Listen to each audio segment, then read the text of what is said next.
2,000 people accompanied him on his last procession.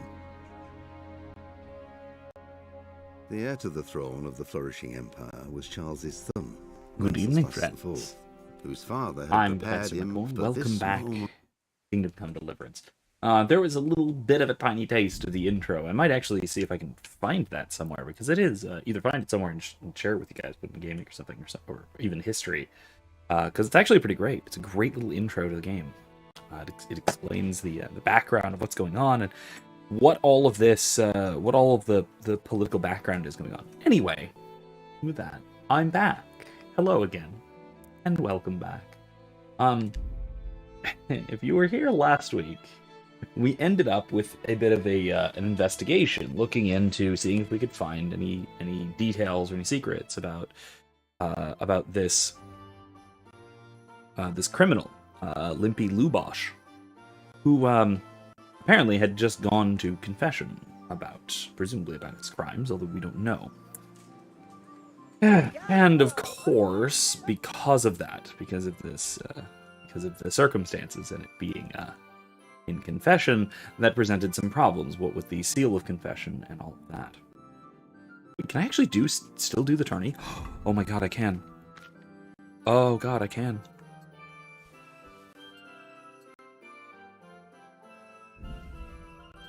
Ooh, I'm gonna go do the tourney, like right now.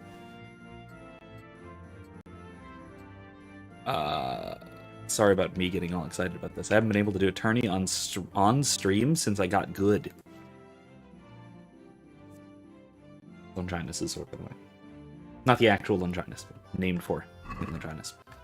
Okay, so let's actually go and for one shot. We can go to the tourney. Let's go do this, since we can. Anyway, on our way, let me basically explain what happened. So if you saw the interim video that I posted yesterday, then you saw us redoing some of that, because the investigation was a little bit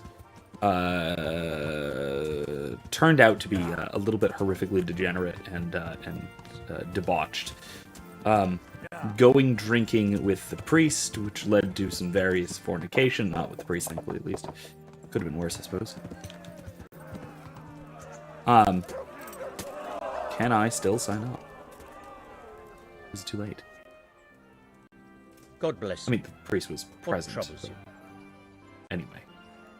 I'd like to enroll in the big Is tournament. it too late? All right.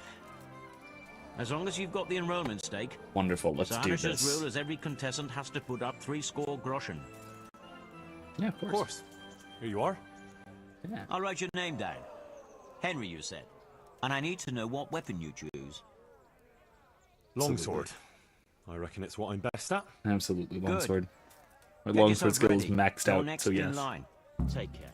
Next in line. Fantastic. All right, so I'm not going to talk a lot through this because I do want to focus at least a little bit. I want to see if I can do it on this. Anyway, it was a bit of a mess, The first combatant and will so be because it was a bit Henry of a of mess, Scarlet I left my from the horse in the wrong Company of spot. That's okay.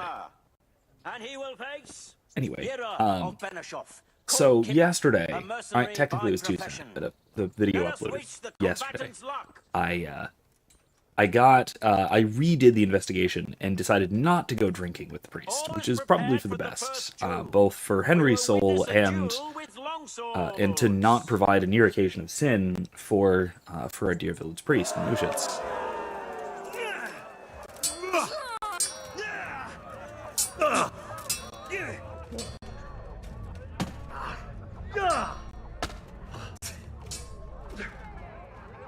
Come over here.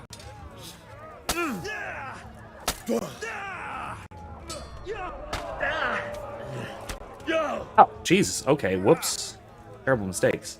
Giving up. No.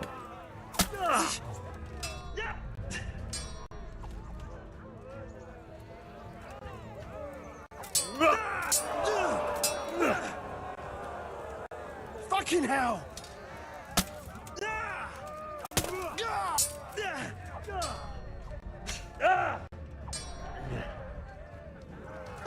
I'm not doing so well here.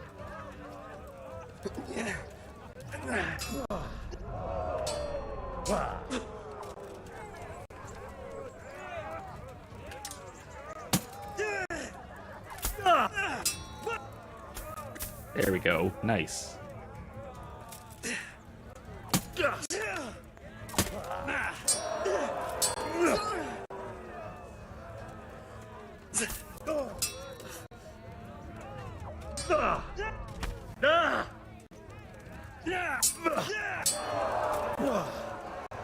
Missed.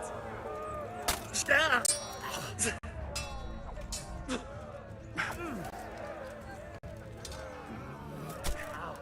Whoops. Ha! Had enough.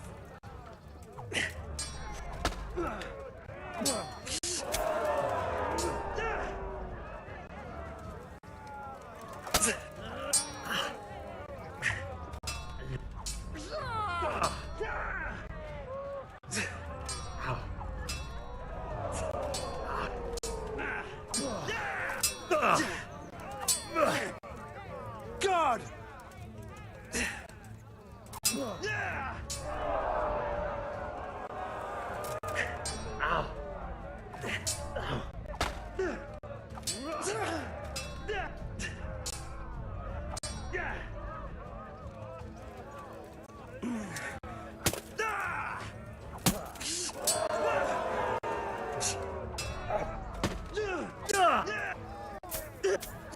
Here we go. Doing all right. Doing all right.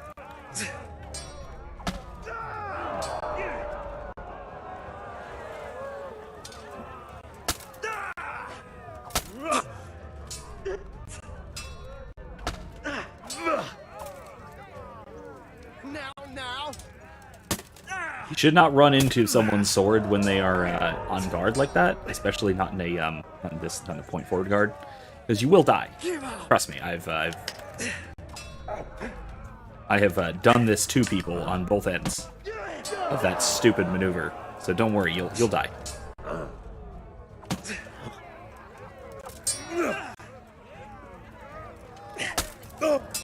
Wrong button. Oh, jeez.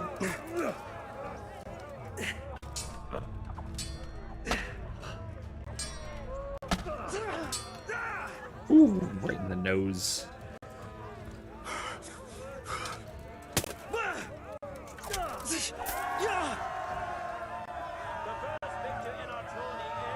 All right. Also, I just got more matcha. So this is matcha. This is a matcha latte. Let me see how this is. Okay, no, it's pretty good. It's pretty The good. second bout will surely be no less exciting. This one may decide the winner. May have to mess around with Prepare to the watch ratio a of fierce matcha fight to with water to axes milk and all that. shields. Look, I have too much water, maybe? Fuck it!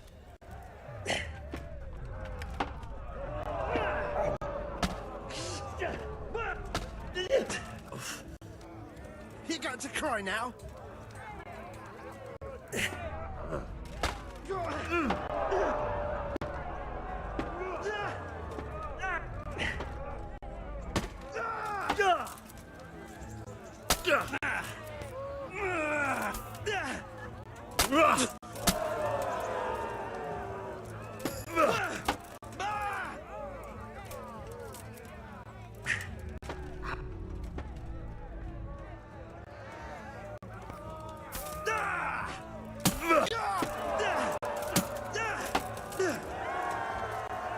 And the second duel was won by... I'm actually halfway decent with that. Wow.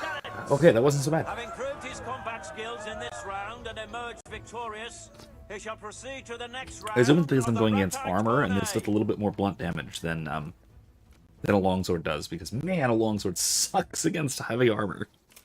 Longswords really suck against plate. Meeting face In case to you face didn't in know this that. round Actually, no, will wait, this be is... Henry of Skalitz from the company of Sir Radzik Kubla. It doesn't look like we're And he wearing will plate. face That actually looks like a Stephen shirt of of plates. That looks like a Spearman in the company of Sir Radzik Kubla. damn it, what's it called? A shirt of plates. I can never remember what it's called. Not a gambus in the shirt of plates, whatever it is. The banded mail. Not technically called that, but We will witness a duel with what's with the very, longswords. very peaceful loot music as well? That seems odd.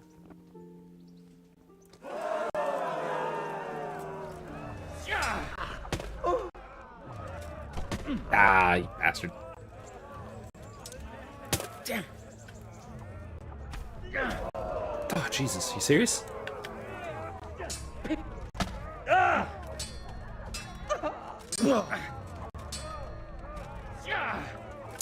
Shit!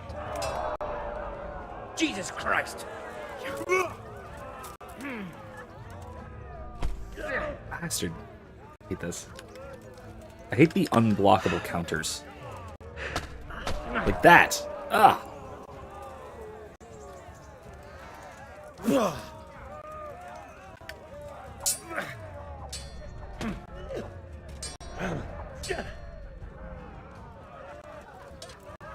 Peace!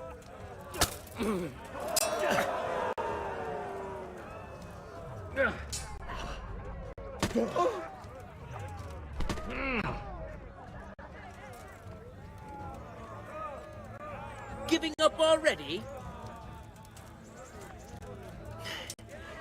Damn.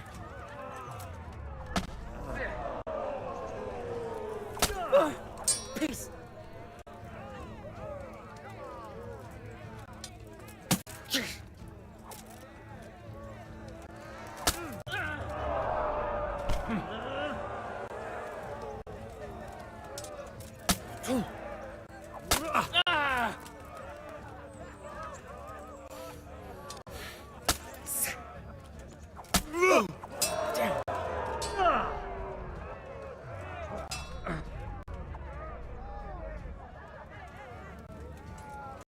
Ow.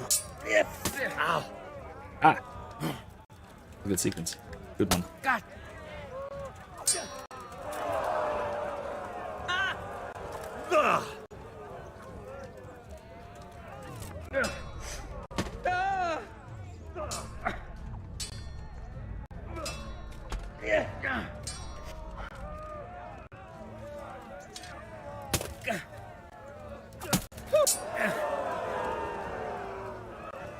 Come and get it.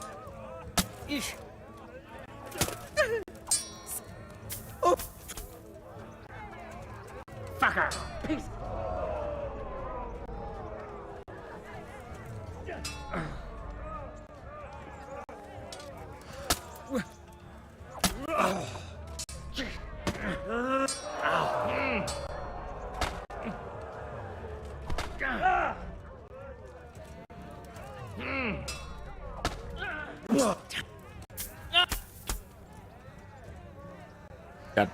Got blood on him.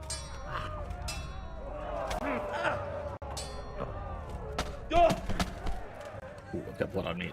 Not quite. Not quite. I'm not actually bleeding yet. Ooh, that's not good though.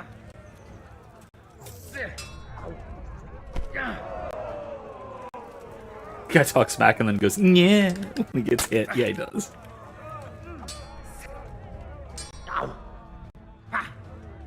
Yeah. It was nasty though. Lost your wind? Nope.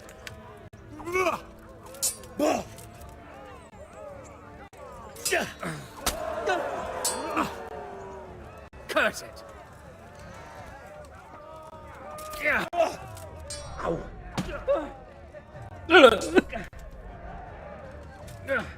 I mean, understandable. Like, let's be real. I'd be making much worse noises if I were bleeding this much. I'm over here. Peace. Ah. Give up.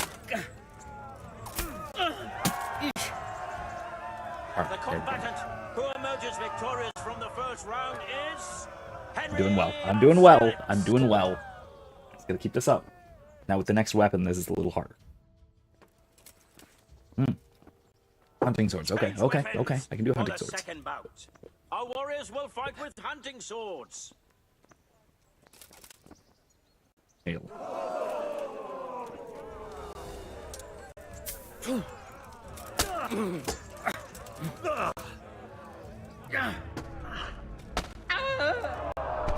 Ah, jeez, stop it. Don't do that.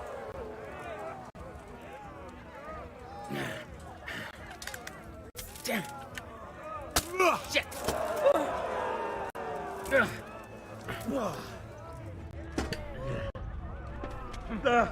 What the hell was that? Go ahead and gather your strength.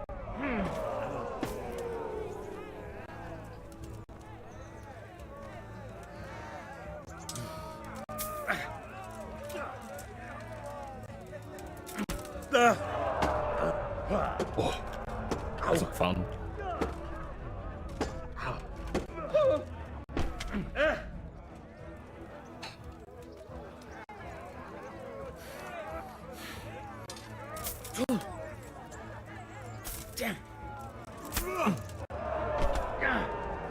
Jesus.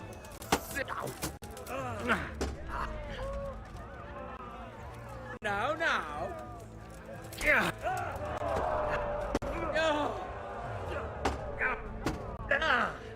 Oh dear, did that hurt? Yeah, a little bit. God.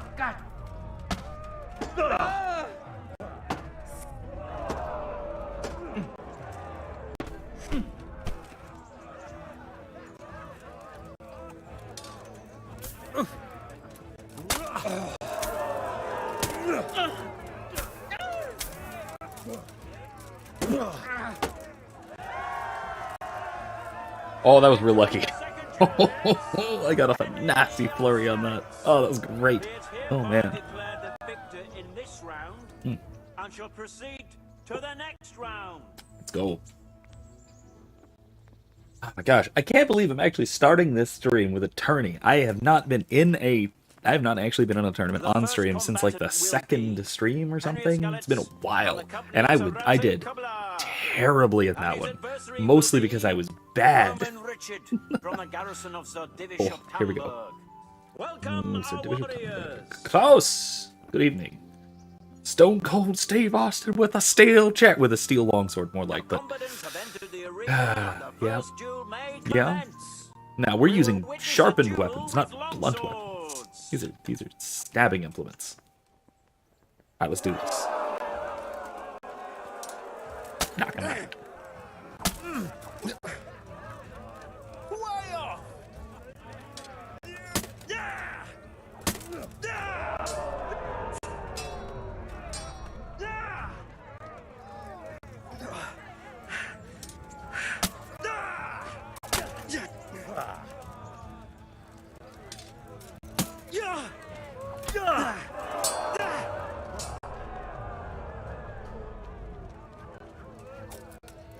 Oh. Nope, that was way off.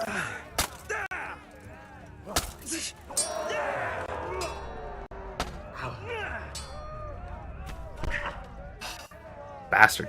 I hate that move. I mean, I do it to you. I do it to them a little bit, but... Quitting?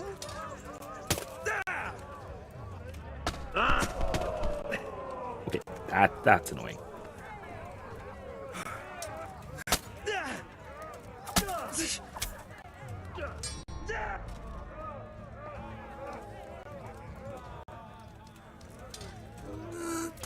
Ah, darn.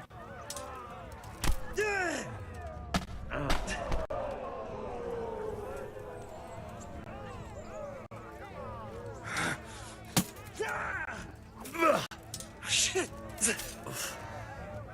Take that!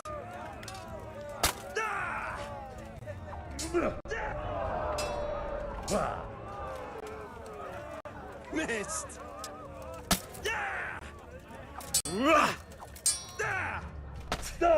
Whoa. Giving up already? Yeah!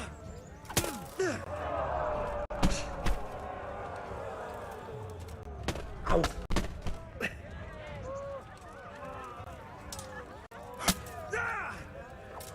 Don't be dead!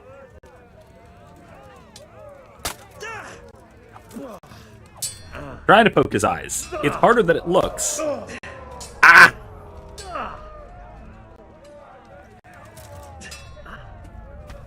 Yeah, when I try to poke his eyes, he does that.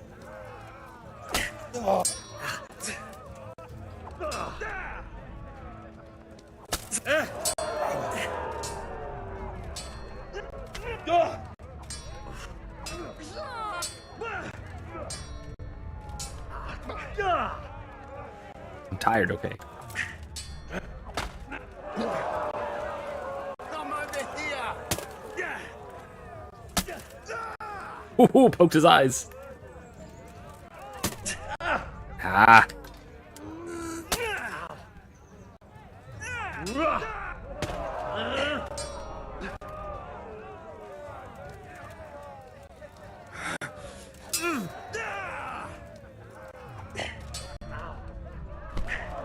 Hate when he does that.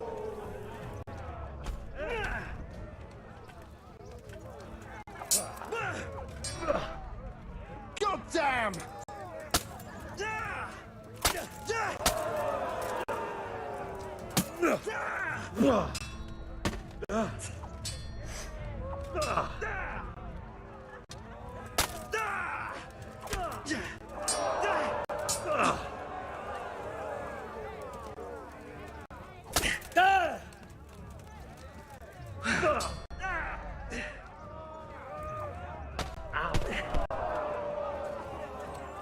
Oh.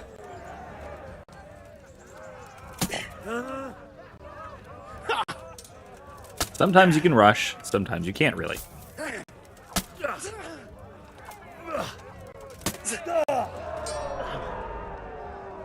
Oh, well landed.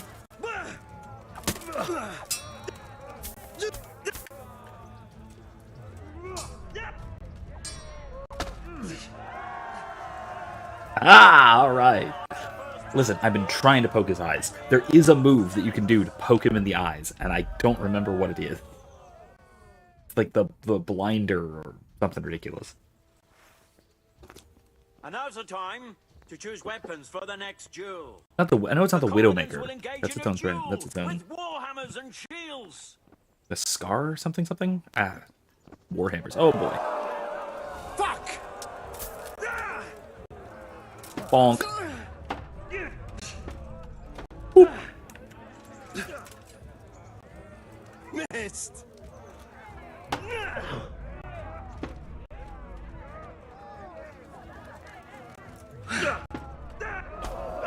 Ow.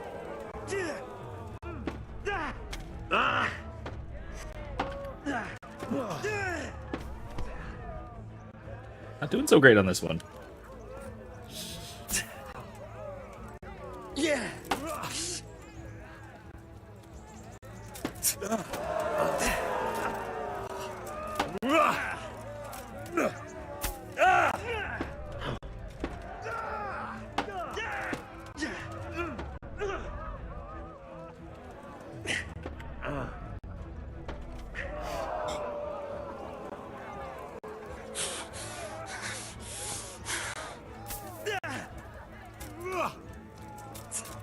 I just completely missed.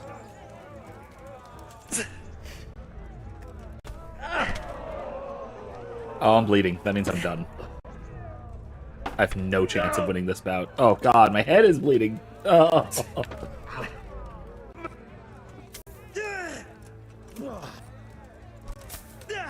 Poked him in the eyes.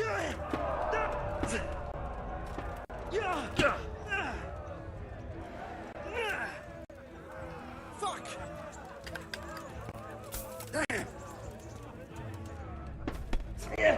Oh, this is bad. What's up? Shit yourself? Not yet.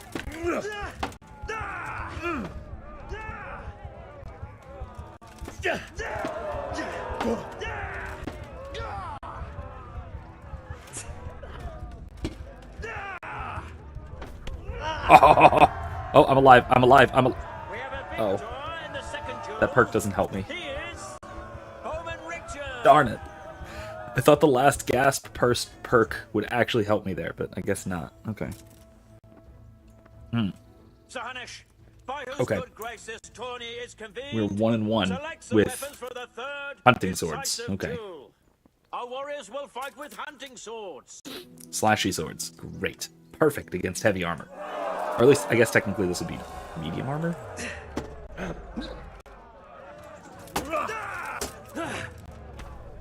Owie!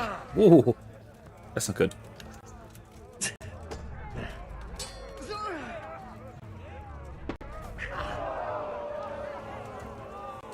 Go ahead, gather your strength.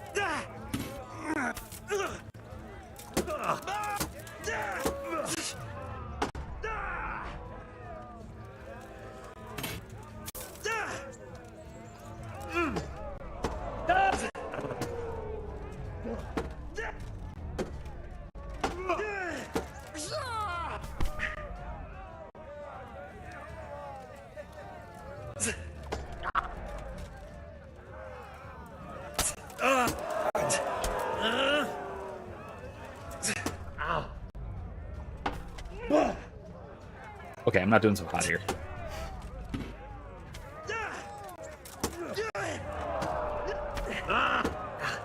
So far, by the way, off stream I did a couple of tournaments. I did, I think, 3 off stream. I won once. I think I did 4, maybe 4 off stream. Still, I won 1 time. And it was very close.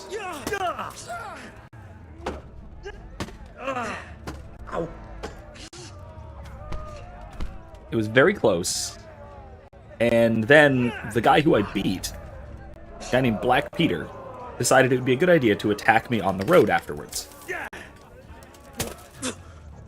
Attack me, not only just attack me on the road, but attack me on the road with a poisoned weapon.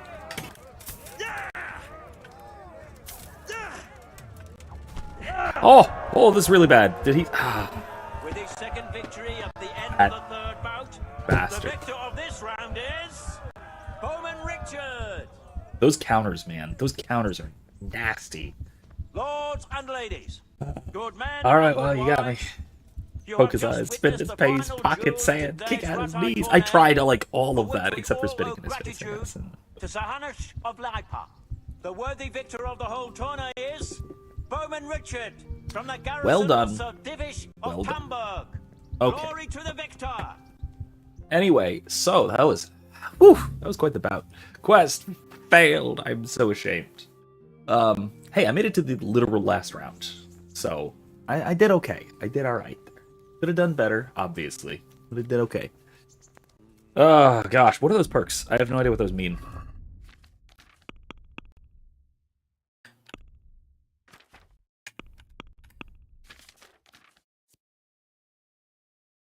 Last gasp. Oh. I used that. Oh, okay. Oh, but I gained strength. Let's see what is. What can I do here? Heavy swing? Your attacks cause greater damage, cost you more stamina. I don't know, I like flurries, so maybe not. What's my skill? Oh, this is it. This is the last one I get. So it's either Gravedigger or Heavy Swing. Gravedigger's dumb. I never carried bodies. Actually, you know what? Yeah, because I don't want my attacks to cost more stamina. I don't want my attacks to cost stamina. My defense is maxed out. My warfare is pretty good. My sword is maxed out. My axe and mace are god-awful. My bow's okay. Anyway. Alright, so... Oh yeah, I gotta sell a bunch of stuff, don't I? I'll go do some of that. I'm gonna go sharpen some swords and sell off a bunch of junk. Or mostly sharpen axes, really. Over the last while, I've been accumulating some things. I haven't been able to do a whole lot off stream of this mundane stuff, just because I've been grading, quite a bit. That, this, that. Not the Raven's Beak. That I'm gonna have as a side, just in case. I'll sell that. Sell.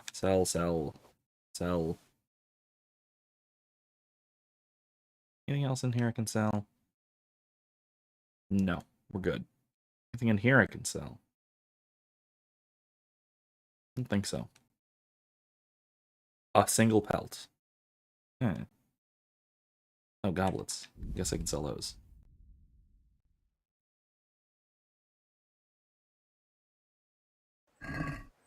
Alright, anyway. Whew, that was a good tourney. I did quite well. I'm a little bit proud. Anyway, so yeah, if you are not caught up exactly, what's been going on is I did an extra recording. Move, Mutt. I understand that you want scritches, but please. I did an extra little recording off stream Tuesday night. And that was to correct some of Henry's moral failings from last week. And if you saw last week, then you know exactly what I'm talking about. But the whole investigation with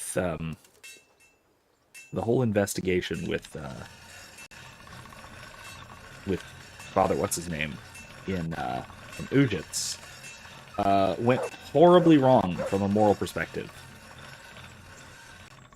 So I went back and went to see what exactly happens if you don't drink with him. You choose not to drink with him.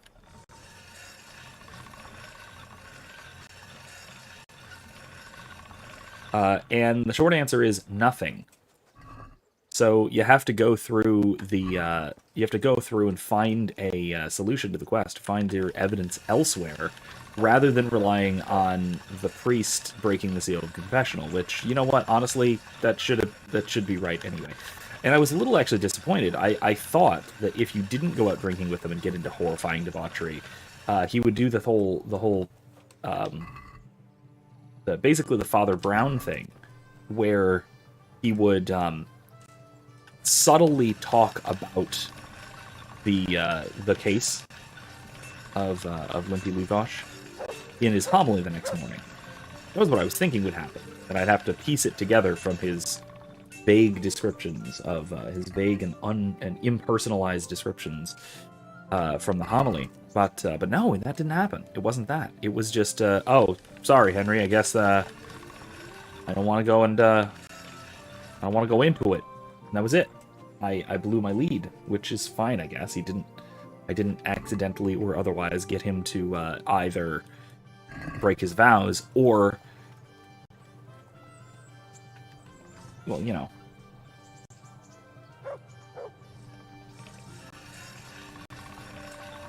Worse, I suppose. Not worse, actually. It's far less bad. Breaking the seal of confessional is far, far worse than any sexual sin could possibly be. So there's that. Yeah, good enough. I'm just gonna go ahead and sell all those now. Yeah.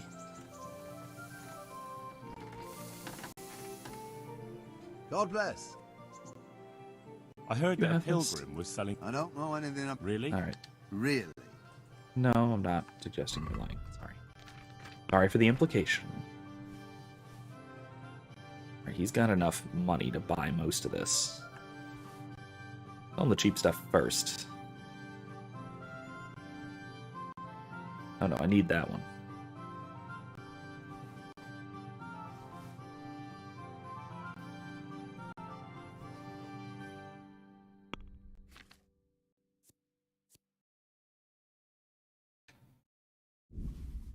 Okay.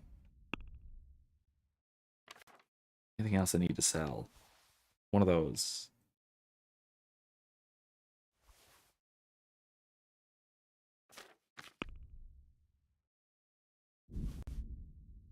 Two more.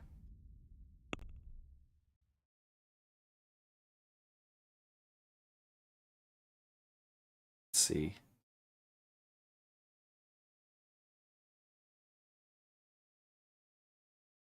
No, that's fine.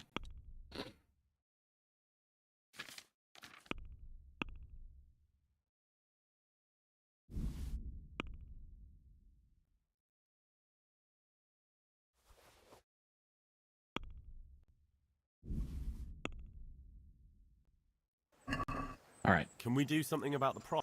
All right. Finally. All right, there's all his money. We have all of his money now. Every penny. Every groschen. Every tenth of a groschen. Because, you know, groschen are apparently divisible perfectly by 10 somehow. I have to assume that there's a I don't know, a copper coin maybe? Because there is, because groschen are, as is pretty much period appropriate, silver. They're silver coins. How am I on food and stuff? Oh, I'm almost low enough on nourishment to make this worthwhile, but not quite. Alright, Huntsman. God save you, good knight. What can I do for you? Training. I'd like you to show me some hunting tricks. Certainly. I want to achieve... You can't become a master over... Okay, I can't do that. Well, How about Can bow? you teach me to be a better archer? Certainly. I'm level 7 archery. Can I I'd do like that? to hone my skills. I don't think I'm there yet. First, you have to have some skills to hone. That was rude, but understandable, Well. I suppose. What about Can you Hound help me with Master? training? I didn't actually Certainly. check my Hound Master I level. want I to don't think I'm achieve- up that You high. can't become a Well, Never mind. Let's trade. care.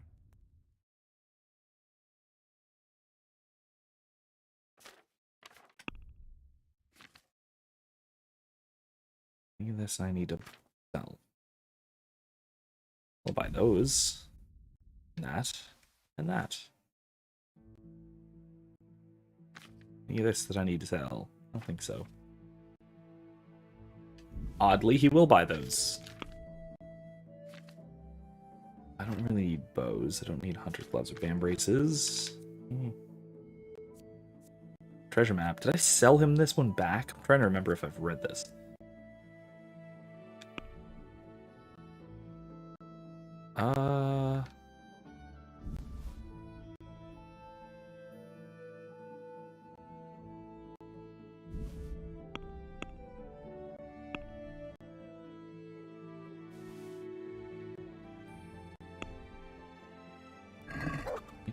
can we do something about the price?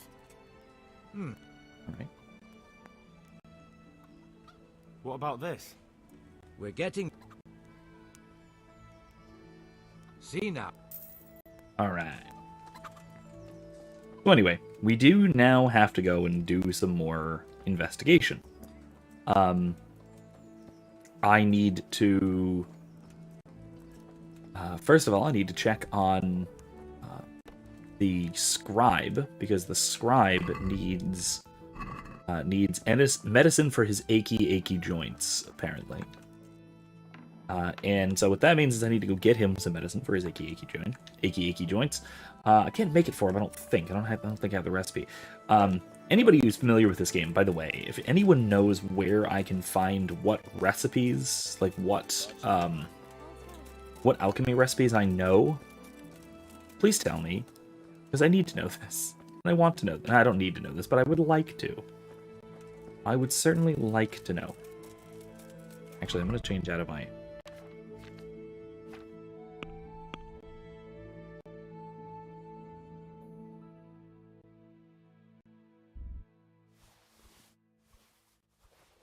Not the quiet ones.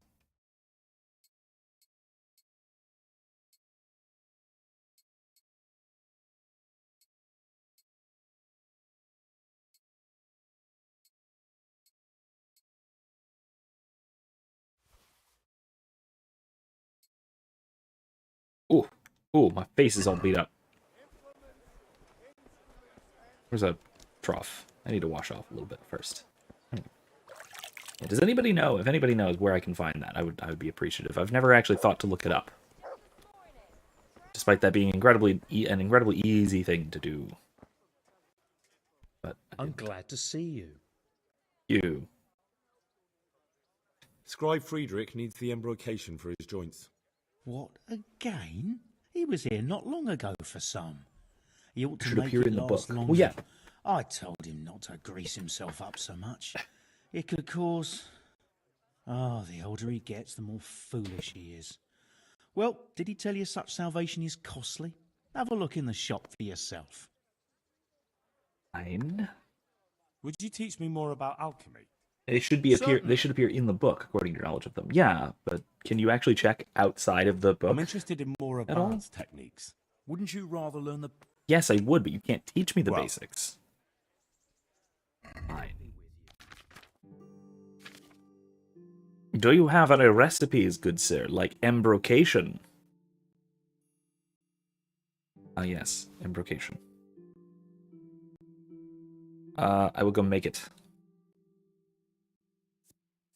I got that.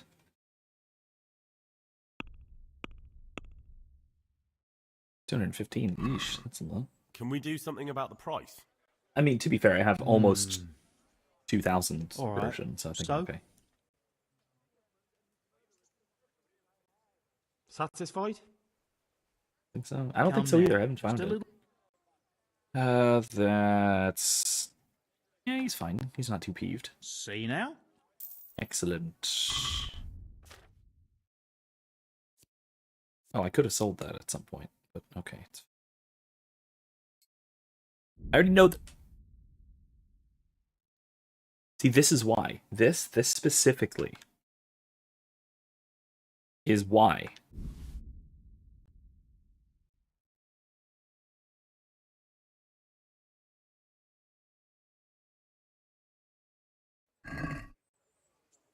This is why.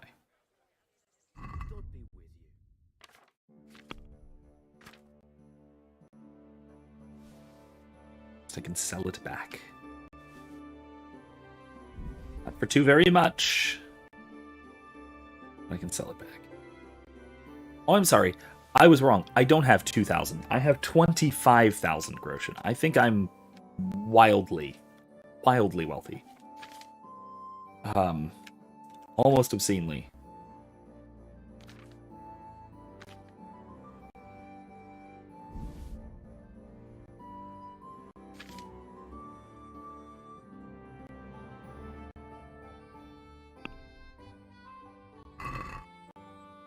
I'd like to discuss...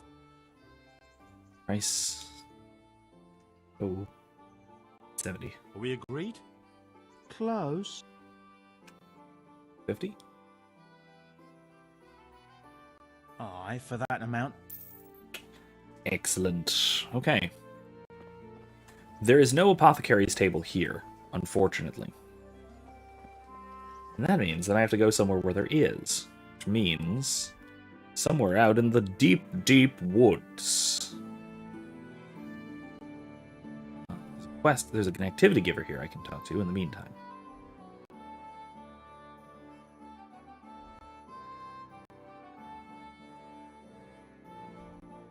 I think that might be the closest. Oof. Is it?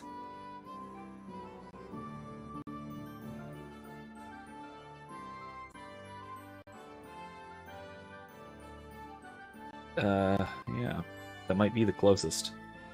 And there's this one. I could quick travel to Neuhof and get there easily enough.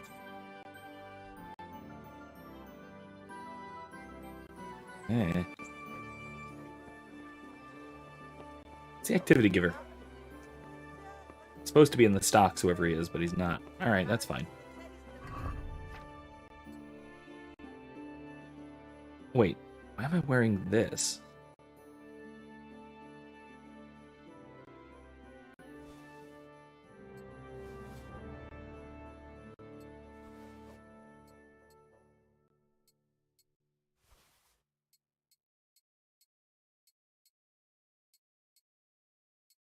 There.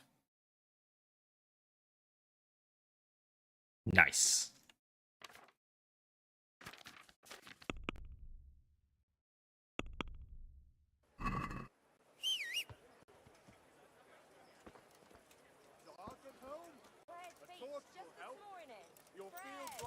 Alright, let's go!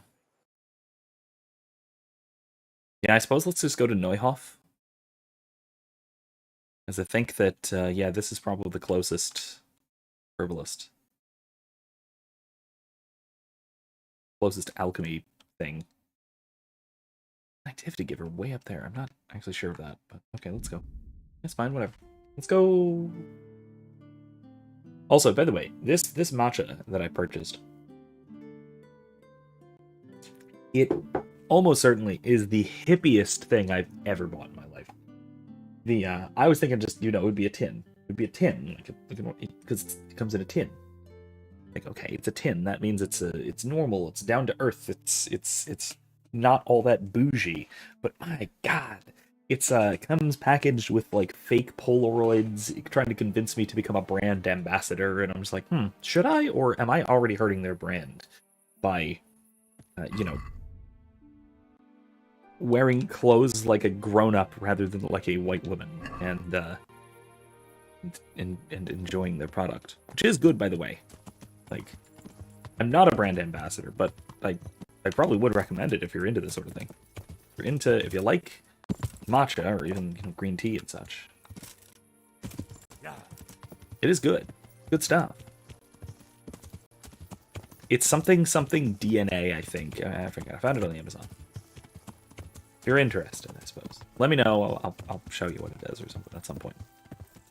But like I said, I do like it. It's good. Good stuff.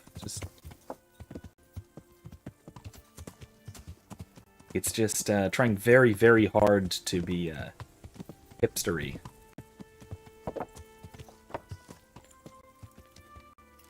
So, anyway. I think that's a little bit silly. Oh, ma'am, I'm very sorry about all that. I didn't mean to. Are you serious? I gotta wait until morning, don't I?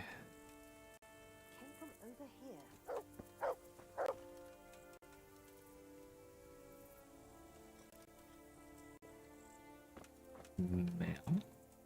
Okay. Just gonna sit here outside your house until morning. That'll be fine. Anything to read? No, I really do just have to wait until morning, don't I? Okay.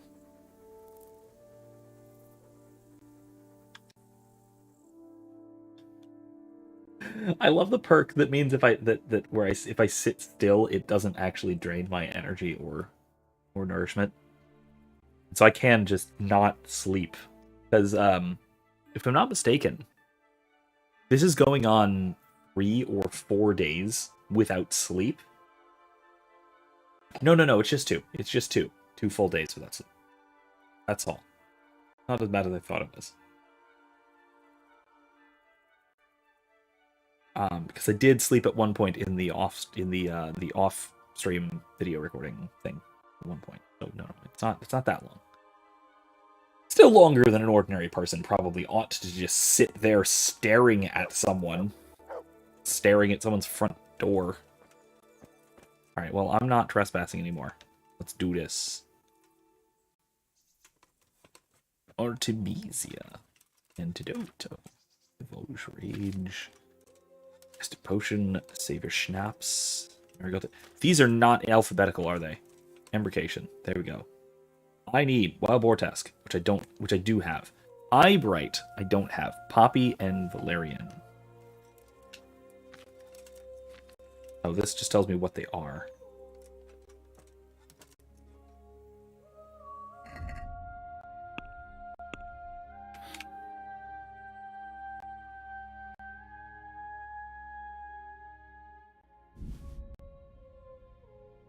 Valerian.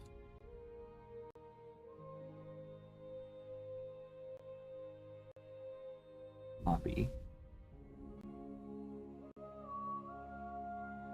I don't have Eyebright. That's all I need.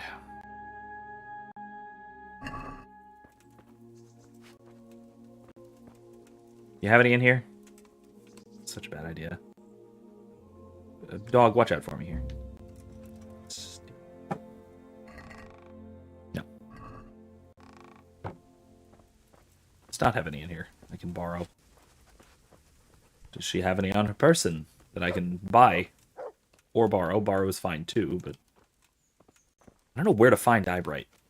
I don't think I've ever found it out in the wild. Good God. What happened to your clothes? If you were robbed, you should report it. Just because you're shockingly clean for a forest witch does not mean that I'm gross. Eyebright. Osbalton. Okay.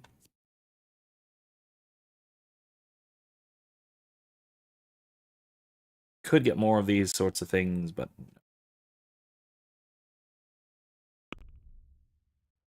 it's going to cost me 5 promotion. That's not worth haggling over.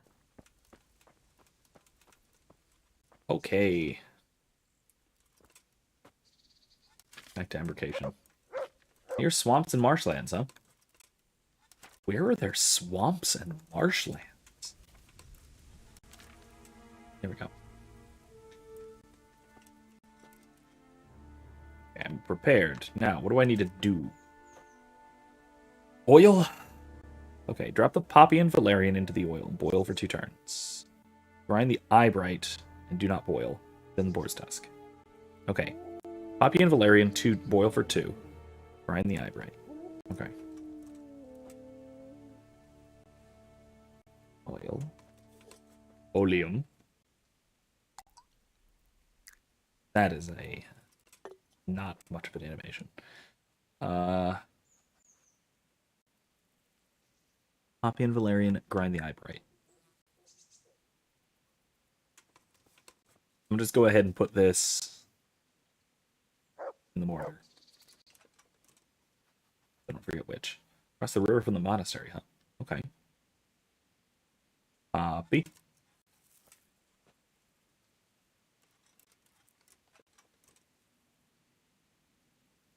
And valerian.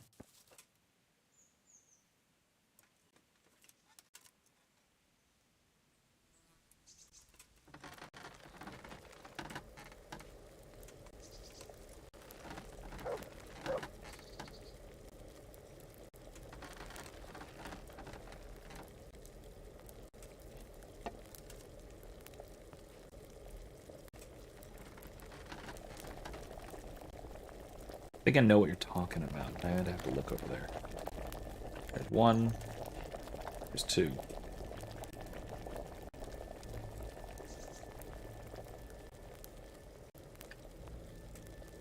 Keep it going for a second longer. Okay.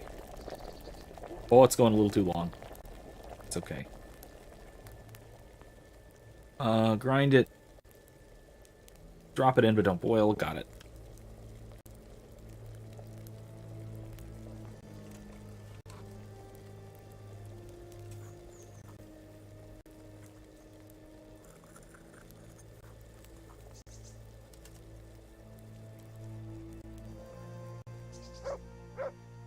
Goes out. There we go. Throw that in there. Don't boil it. Boar tusk. And that'll do.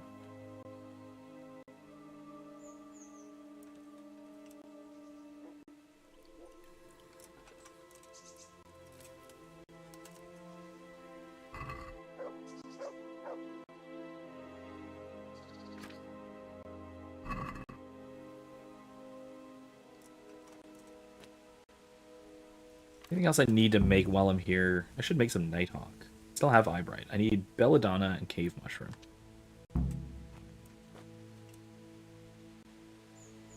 I think I have.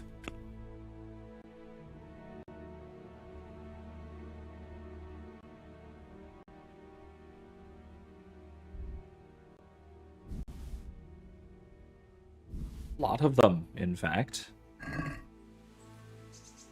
I'm gonna go ahead and do that. Nighthawk. Alright. Prepare. Let's see.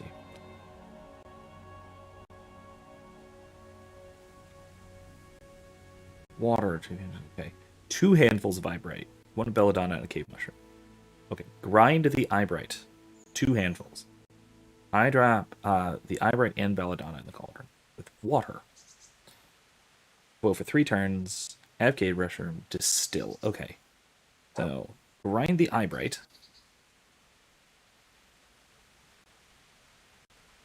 2 handfuls. Put 2 Eyebright and Belladonna into the cauldron. Okay. With water.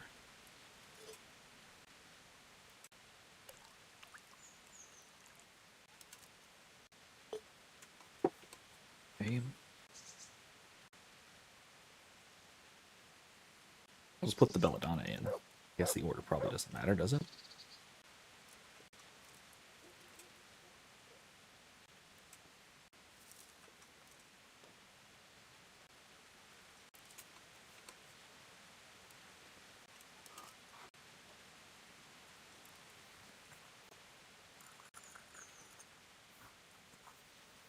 Okay, there we go. Anyway, while I'm doing this, I just had my last class of the semester today, which may actually turn out to be, kind of melancholically, my last philosophy of religion class for some time. unless it gets put back in as something like an elective, the core curriculum is moving around, and so philosophy of religion is going to be in much lower demand than it has been, because it's not a gen ed requirement anymore at St. Leo. They're moving things around, so philosophy classes and religion classes are required, but not the specifically philosophy of religion. It says boil for 3 turns. Boil for 3 turns, yeah. Okay.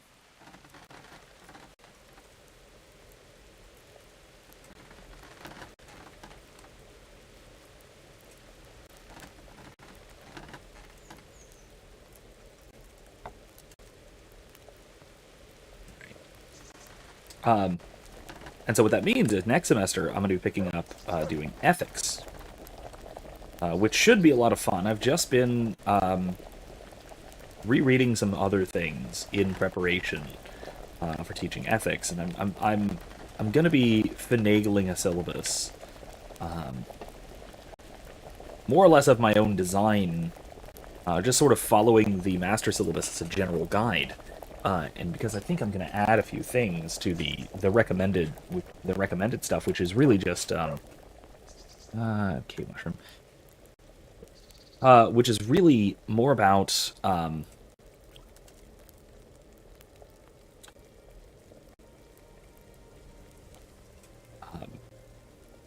taking the idea is it's looking through a bunch of different ethical theories. So, like, taking a look at something like, there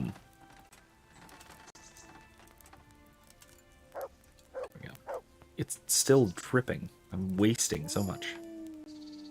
New perk in alchemy, yay!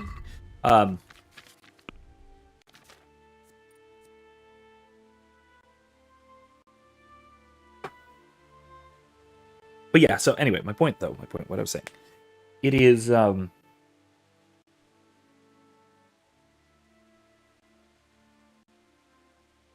it's more like the kind of ethics that is terribly modernist.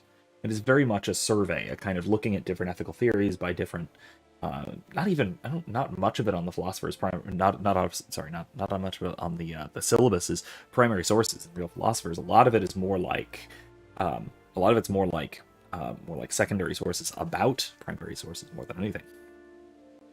Well, that might be good.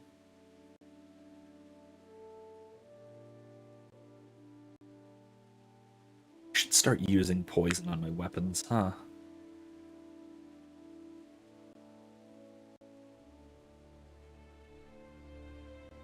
Yeah, I'm gonna do that. I'm gonna start using poison on my weapons a bit more.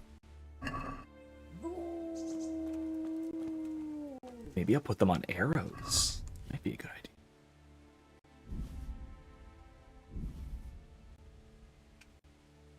Anyway.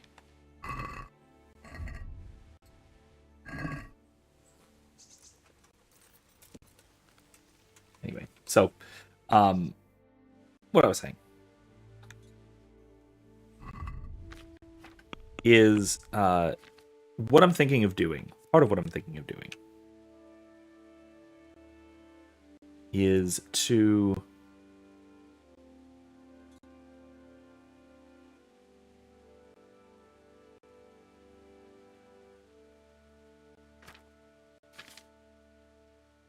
another one. Is to instead focus around one primary ethical theory, being natural law.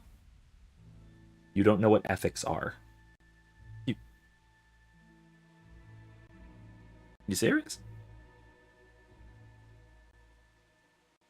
I don't know if you're serious. Ethics is the study of what one ought to do. It is the applied science of what is right and wrong. Basically, that. I don't know if that was a joke. I genuinely don't know if you're kidding or not. I know there are things you don't know, Kevin, but I didn't think what is ethics was one of those things you didn't know. Maybe that threw me off. I gotta say that really threw me off. Wait a minute. Hold on. Yeah, I need some stew. Some Mr. Hunter's stew. He's got some good stew over here I can eat.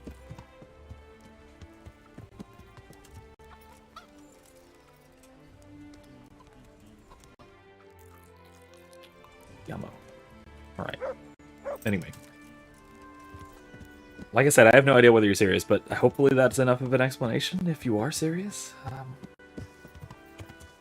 In any case, expect more videos to come on ethics. I am going to be having to put some together to post for me to use for class. Okay, Eddie, I almost thought you were Eddie because this is the kind of thing that Eddie would say, and he might even be serious. I don't know, man. Oh my gosh.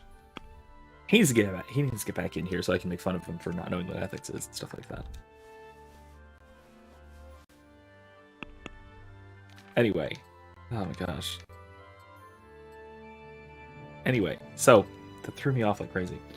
Kevin says, I'm kind of kidding. Lol, I don't know the technical difference between ethics and morals. Okay, no one knows the technical difference between ethics and morals because it's usually, depending on who you ask, it is usually a non-technical distinction. However,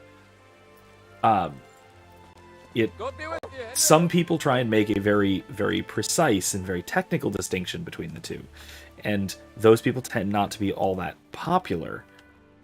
It's a real, it's kind of a crapshoot as to what's what, and it bothers me a little bit. Oh gosh, excuse me.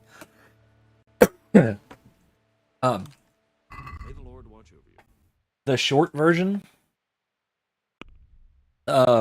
Let's see, what is this? This gives me charisma 17. I'm looking for something with better than 17 charisma.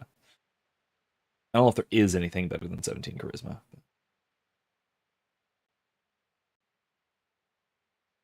Ooh.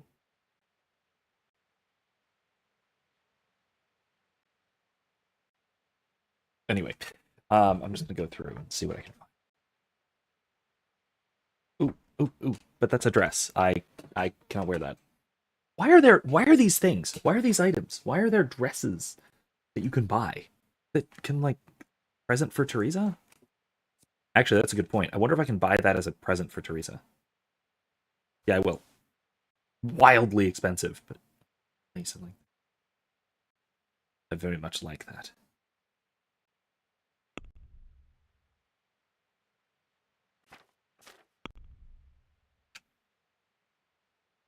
Fancy green, fancy shirts.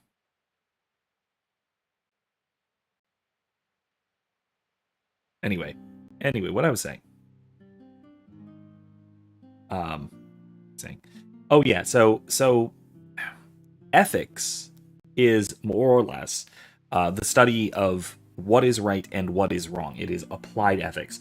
Morality is, broadly speaking, a subcategory within ethics that has specifically to do with either it has specifically to do with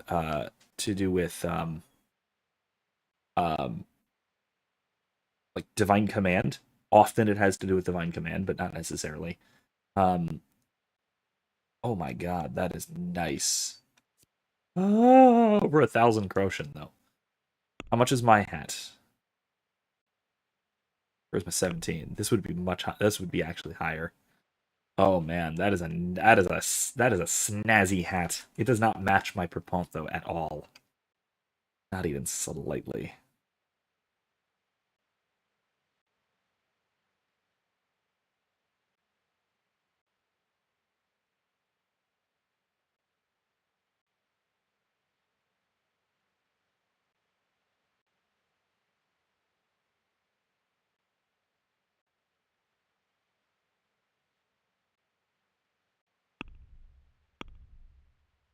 I haggle on this one. It's kind of pricey. Can we do something about the price? Yeah, I honestly have studied ethics at the graduate level, like specifically, and I can never even get a straight answer as to what the difference is. So don't feel bad. Usually, it has something to do with morals or morality. Typically, has to do with either divine command or rule-based systems. A little more, and we'll shake on it. It generally has metaphysical connotations, whereas ethics doesn't necessarily. It's basically it's basically kind of a mix. It doesn't really make a difference. It doesn't really make a difference.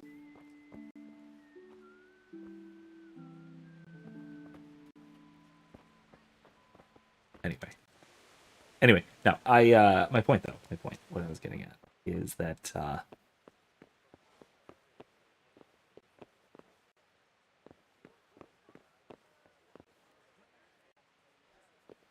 I do need to talk to him about something. The point I was getting at, though, is that it's not exactly a clear distinction. But I will say, what I'm thinking of doing instead of this kind of crapshoot way of I do actually have to do this, don't I? This kind of crapshoot way of doing ethics in a bunch of different schools of thought and putting them all together, yada yada yada. Oh, I'm trespassing. Maybe I shouldn't be in here, huh?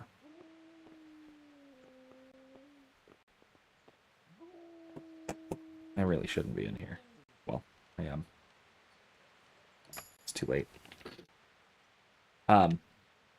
Instead of that, like I said, I think what I'm gonna really do... Can I even do this? Oh my god, I can. Okay. That's weird.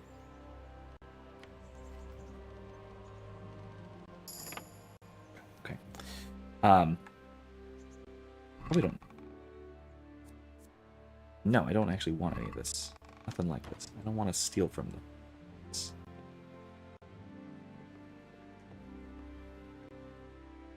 Close the door. Just practicing lockpicking, guys. That's all. Probably not going to even steal anything. The point I want to get at, though, is I want to try to do one particular school of thought and apply it to all of these different types of questions. So I want to look at natural law theory, basically. Like specifically looking at natural law theory. And then going through natural law theory and how it applies to the consequences of ethical situations. He is sleeping. And then look at how it applies to... how it applies to not just the content or the consequences, but how it allows us to make rules-based systems, and how it allows us to do all of the things that all of the other sort of ethical systems do. How it allows us to do all of these other things. He's tossing and turning a lot for being fast asleep. I'm just gonna talk to him. Kevin says, I think I had the misconception about ethics that it was basically something communists made up to pretend to have morality without God. No, I don't think so. There's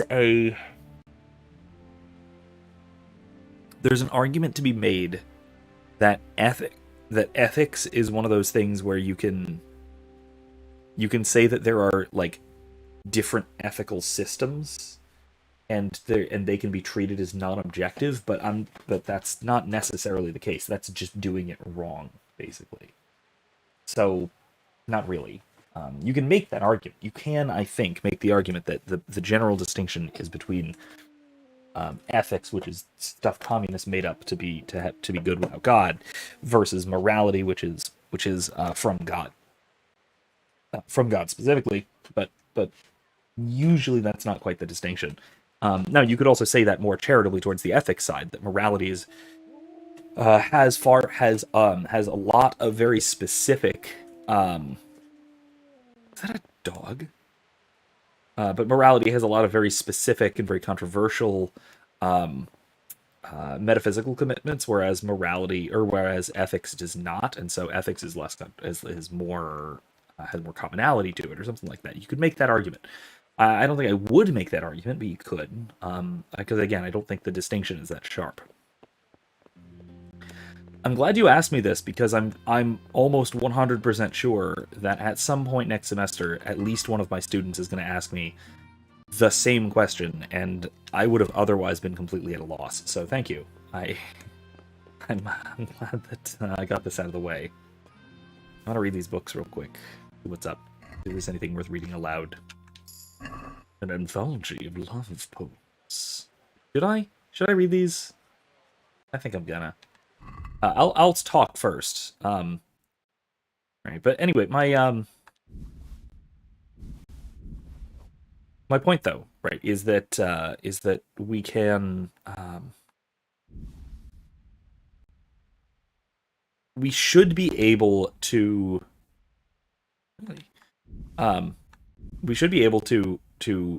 decide and figure out ethics objectively, and have something that we can actually come to conclusions together about, rather than this with this weird sense of well, we just sort of agree to disagree, and there are different ethical theories, and so I think I'm going to start the course honestly with the first chapter of Alistair McIntyre's After Virtue, which is that story that he tells about he sort of imagines a sci-fi scenario or like a futurist, maybe a dystopian futurist scenario where we think, well, what if there is a time in the future when we completely forget about the sciences due to some natural or social catastrophe? We as a society have no idea anything about the sciences any longer. All we have are splintered texts, pieces of texts from scientists from ages past. And so people decide they want to try doing science again, but they have no idea what science was, and so they just start imitating what they see in these texts, and they don't have a comprehensive idea of the thing. And so instead, they just wind up doing what they call experiments, but are really more ritualistic than anything. They try to test hypotheses, but what they really wind up doing is again more like repeating rituals or something like that. And you have different theories in science that are realistically more like competing schools of thought that never the two shall meet, kind of thing. So rather than science being anything comprehensive, it would be something inscrutable and nonsensical and mystical. McIntyre argues that this is what happened to ethics from the Enlightenment. The Enlightenment, by dispensing with final causality and natural law, basically made it so that we as a society and as a culture are incapable of thinking about or doing ethics. Because we have the wrong basic assumptions. So, that will be the starting point for my class, to say that here's what's wrong. Let's figure out why it's wrong, where all of our bad assumptions are, and fix them. We'll study the book for it now. Double reading bonus from sitting. Learning bonus anywhere you read. That might be good. Now let's do Art Connoisseur. Just gotta remember to look at shrines when I'm going by them. Anyway, so are you ready? Are you ready? Gentle knight, why linger on? Why yearn thus for my love so long? Without her words to still my breast, who shall set my soul to rest? And now my heart in sorrow dwells, from melancholic pining swells, since I, alas, was forced to part from the mistress of my heart. Ah, Lord, let me not wait in vain. I yearn to see my love again. O gentle sir, be of good cheer. I shall not cling to another, dear. Should I do another one, or are we done? Until someone tells me to stop, I'm going to keep going. To love and be forlorn by someone. To love and be forlorn is like a night without a dawn. To be close with naught to say, like winter frost in May. To have lips and yet kiss not is like leaving grain to rot. To love without consummating is like unsown fields in the spring. I shall love you then, my dear, as long as you lie with me here. If you'll not give your all to me, no longer shall I bide with thee. There's only one more. I might as well go for it. Ode to Woman. Woman is the root of sin, and yet of virtuous deeds again. In Eden it was woman's deed to pluck the apple from the tree. If you've no wealth to offer, you say, she will scorn you and turn away. But once you promise her treasure, she says she will love you forever. To murderous wrath she gives birth, leaving no peace on this earth. Wounds inflicted by swords cut less deep than a woman's barbed words. That sounds spurned. All right. Neat. Anyway, did we already read this one? Yes, we did. We already read this one. Maiden's War. Same thing. This is the lol so feminist thing. On the obedience of the disciples. I won't go through all of this in particular, but this is actually, if I'm not mistaken, the actual Rule of St. Benedict. Yes, this is, I recognize at least some of this. This is the Rule of St. Benedict. Kevin says it's kind of surreal that you're doing this sort of work that lays the foundation for future ideological revivals. Literally passing the torch to the minds, to other minds will pass those ideas on to others. At least I can hope. Yes. I certainly can hope that. Hope as much. Now, whether that is actually going to be the case and that's actually how it's going to work out, I don't know. Like I said, I have some hope. I have some hope that some of my students will come away with this. That said, I also very often will have students not get it. I'm glad to see you. And man, sometimes it really just... It feels like I've wasted time, at least with some of my students, because they make the exact same mistakes by the end of the semester that they were making at the beginning. And it's these kinds of mistakes, it's the kind of mistakes that McIntyre is ranting about, furious about, as am I.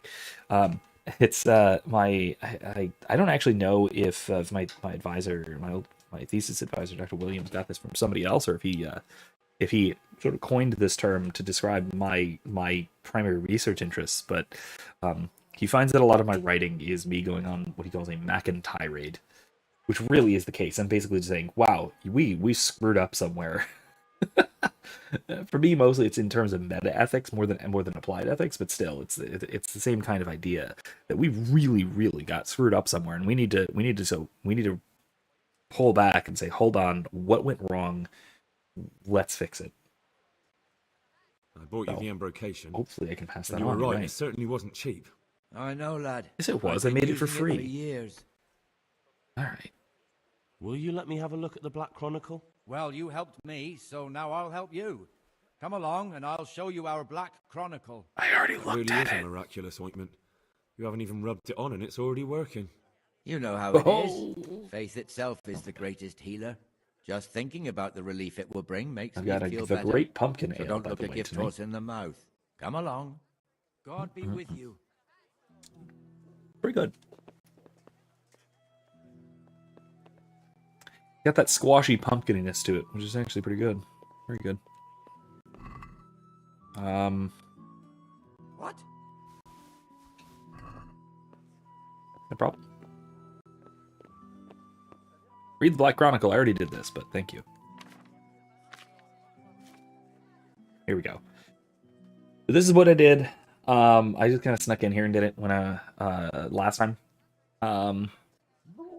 Tonda with missing one ear. Hinnick called Riki. In the woods near Ledechko. Tonda, farmhand of Vlashim. Thank you.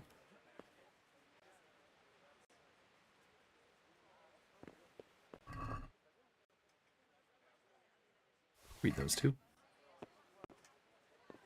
It's not saying rob, so I'm not stealing, right? I'm not stealing.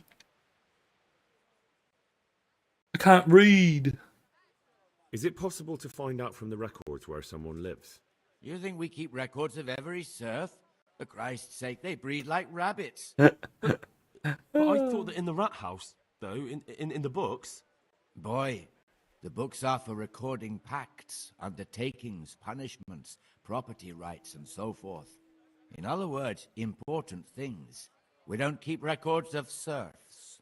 Elishka won't be happy about that. Elishka? You don't mean the one who married into the Mishek family? Yes. Yes, you know her. Oh. Why wouldn't I?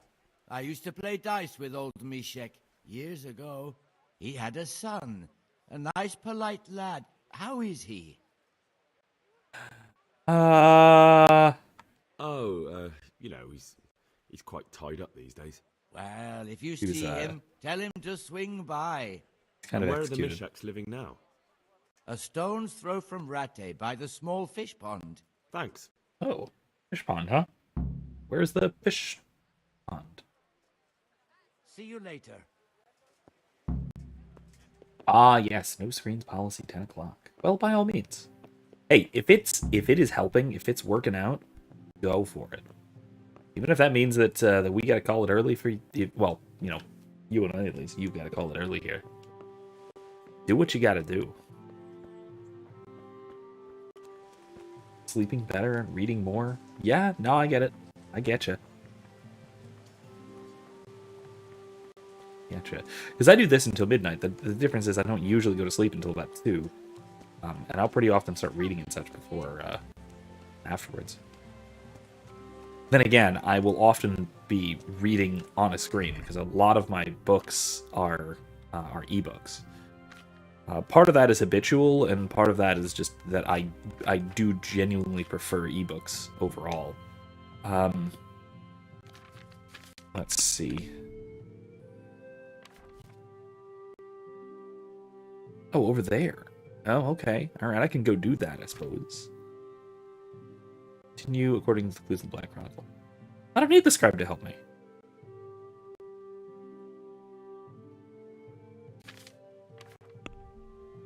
Alright, so... in the woods near Ledechko. So out here somewhere. Or Vranik, right? Oh, geez. I should have written this down. Where the other one was. Pervislavitz, not Ujitz. Not Talmberg, not Neuhoff. Well, you know what? I'm just going to go over there.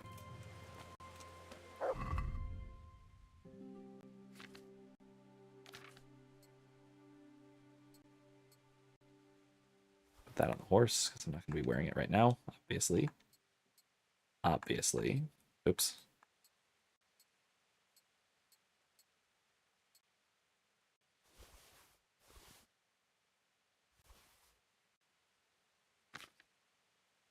Okay.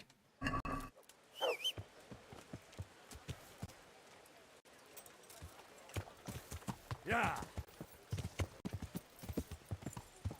All right, let's go.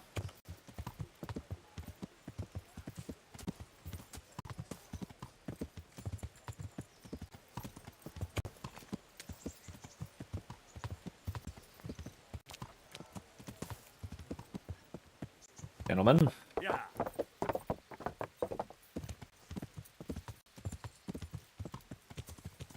Nah, I won't do training. Maybe I'll do that training thing off stream at some point. This is a thing, I think, I'm told, that you can do after the lieutenant guy comes back from the whole Neuhoff raid. You can do some training with him. It's taken. What's this? Oh, yeah, I don't want to fall down there. It says, yeah, I prefer ink and paper. It helps me think, whereas screen seems somewhat distracting to read from. I don't have the issue with distractions as far as reading goes. I have the distraction of multitasking, which if I can just not have extra things open, I don't find it to be a real problem as far as focus goes. I shouldn't do this. This is really dangerous. I'm going to die. I'm not going to die. I love not dying.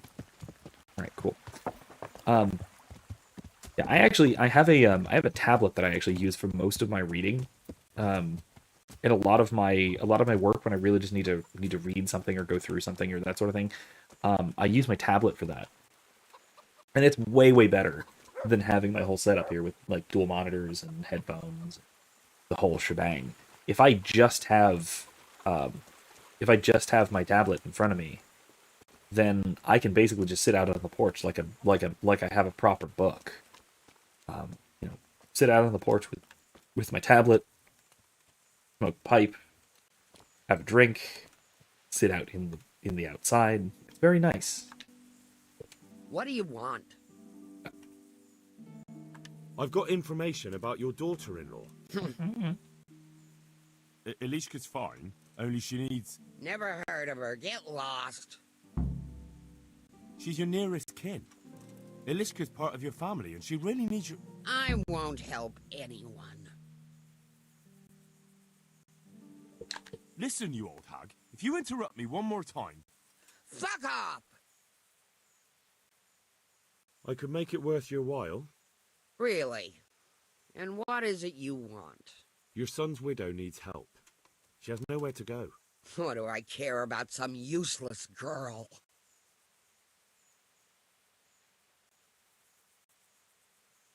I could just threaten her. Oh my god. No, she'd be, she would be actually helpful. Why not? Yeah. She could help you with the farm. She definitely knows how to take care of things. A bit of help would come in handy. Send her here, then. But don't let her think she'll be taking it easy. She'll have her work cut out. That sounds quite... And if I hear a peep out of her, I'll take a stick to her back. Fine salvation this is. There's got to be a better option than this. Right? Go back to Herman and Elishka. But you, sir, have anything to add to this? No, you don't. Well, okay. Hey, look, a big old beef pupper. Oh my god, yeah, that actually really does sound like Roseanne, doesn't it? That sounds oddly and almost disturbingly like Roseanne. Aight. Let's go to the mill. Have a nice chat with Teresa. Give her a nice dress as a gift. If she accepts it, I don't actually know. We'll see.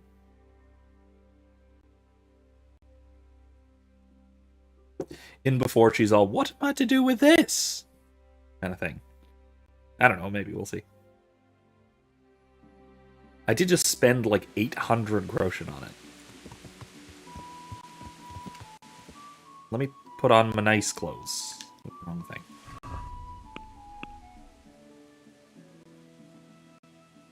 Put on my nice clothes.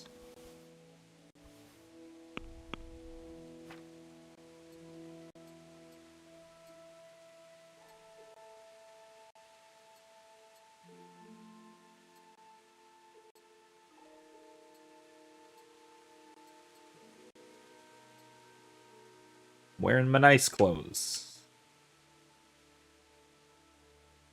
All right.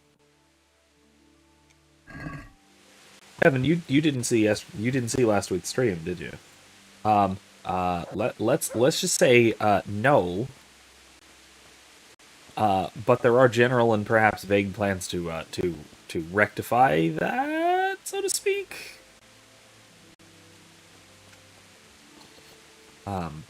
So no, the answer is no.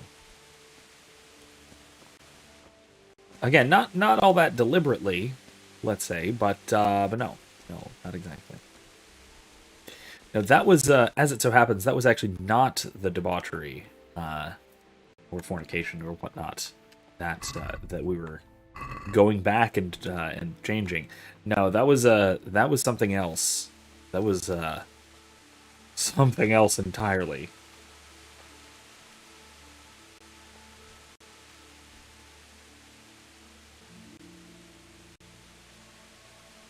I've got something for you.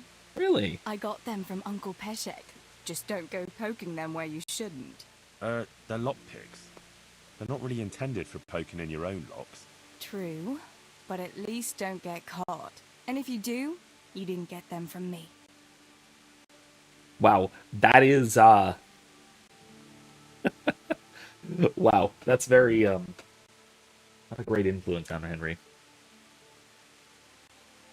I brought you something to wear. Thanks, Henry. Oh, it's a lovely dress. I'll definitely wear it. All right, excellent. Gratefully missed out on that. Yeah, it was now like the whole scenario and whatnot. It was cute. It was nice. Why am I not wearing my scarf? I forgot my scarf. Oh well, it's fine.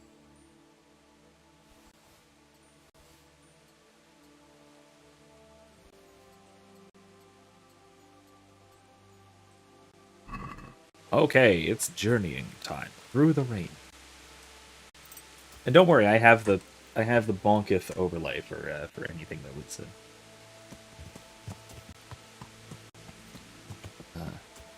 inappropriate in terms of inappropriate for viewing, let's say.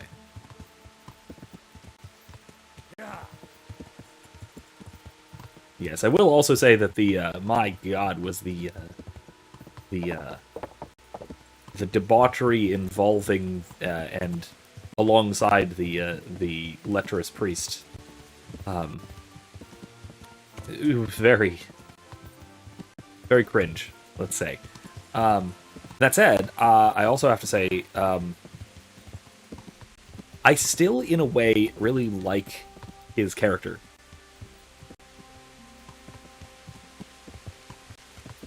Despite the whole, you know, he is...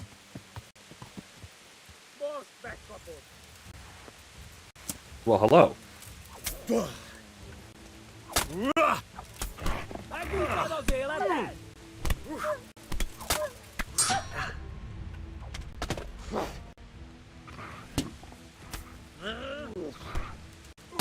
There's a lot of them, my god, okay.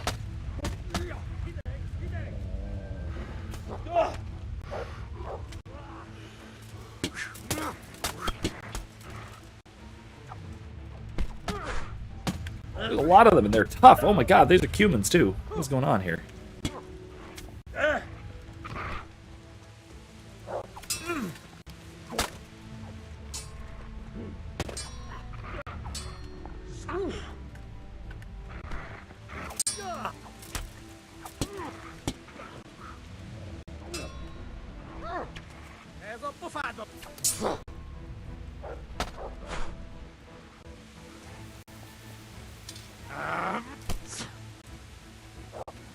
Innen lőhetett az a disznó.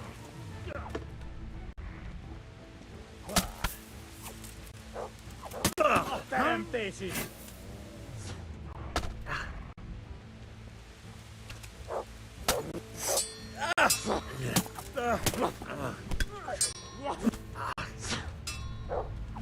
Mi van, csak nem fáj?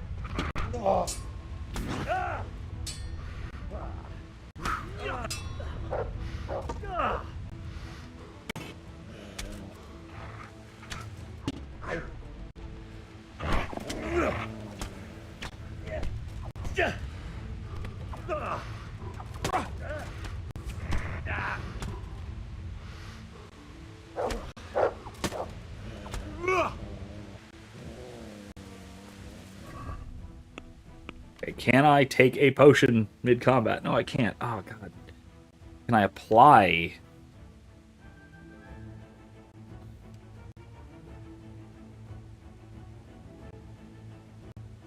A poison? I don't even have a poison, do I?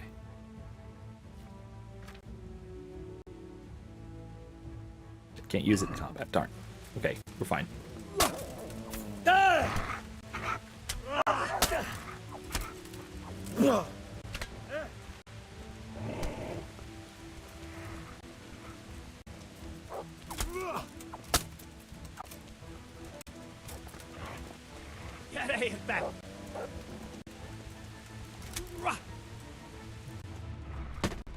Oof.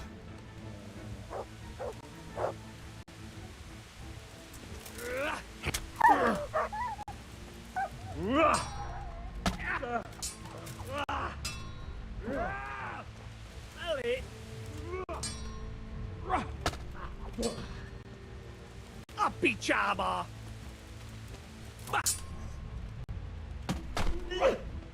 Oh!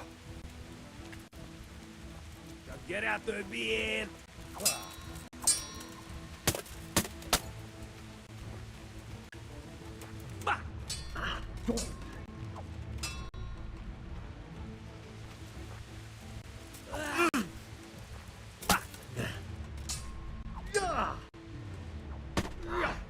Jesus.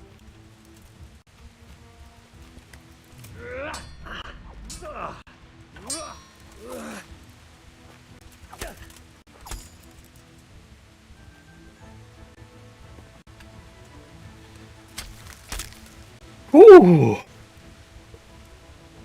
Kevin says middle-wench titties, you can do nothing. Apparently not. Yeah. Okay, so first of all, I need a bandage. Ow. Do I have more bandages? I hope I have more bandages. I do here, right?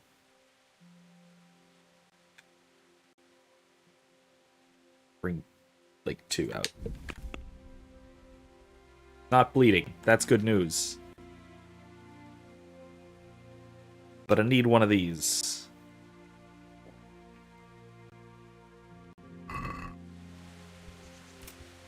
My God. That's a lot of heckin' humans. Okay, that's a nice saber. Oh, hey, a bandage. Nice. Arrows. Bow. I don't know if that... Maybe that's worth it. No, maybe not. Embraces. Nah, Groshen. That's worth it, obviously. Worth it. Worth it. Not really. Salami. Yeah. Worth it. Okay.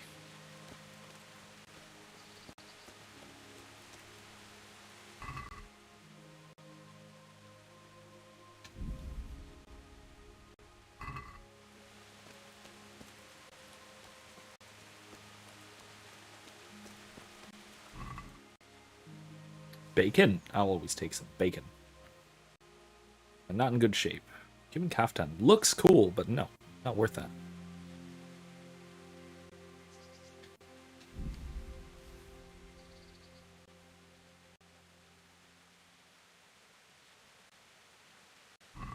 Nothing really worth it.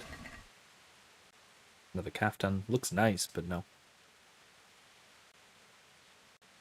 Not great shape. With 200, I can afford to carry it, I think. Meat, Groshen, Lamellar, yeah, I'll take it. Lockpick. Nicopolis Saber, I'll take it. Arrows, I'll take them. Gloves, yeah. My default is if it is worth at least 100 groschen per pound, then I will consider it worth taking. Like leather gloves, worth it. Not worth it. Not really. No. No. Definitely not. Another saber.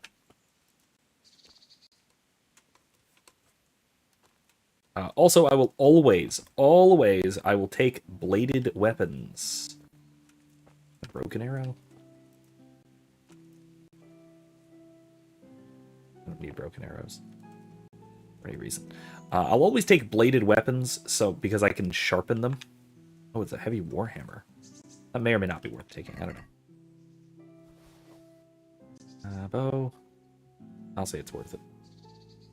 Fruit, Groshen. Hungarian hauberk. It's cool. It's nice, but no, I don't actually need it.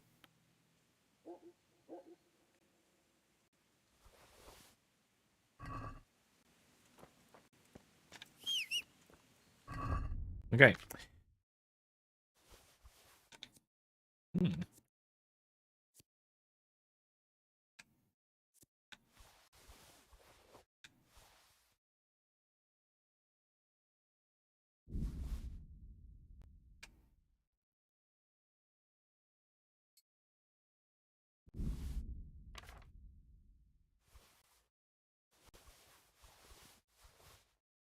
All right. Put all these things back.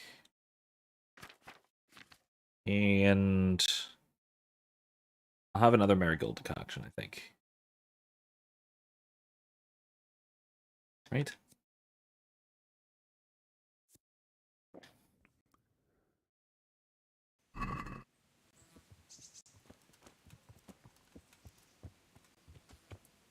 Oh, nice. Well, I did not expect a bunch of humans this close to Rate, honestly. That was my mistake. Yeah.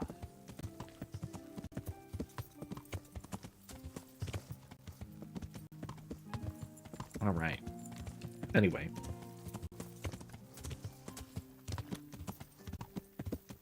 Alright, well, let's go help out this dear widow at the executioner's house.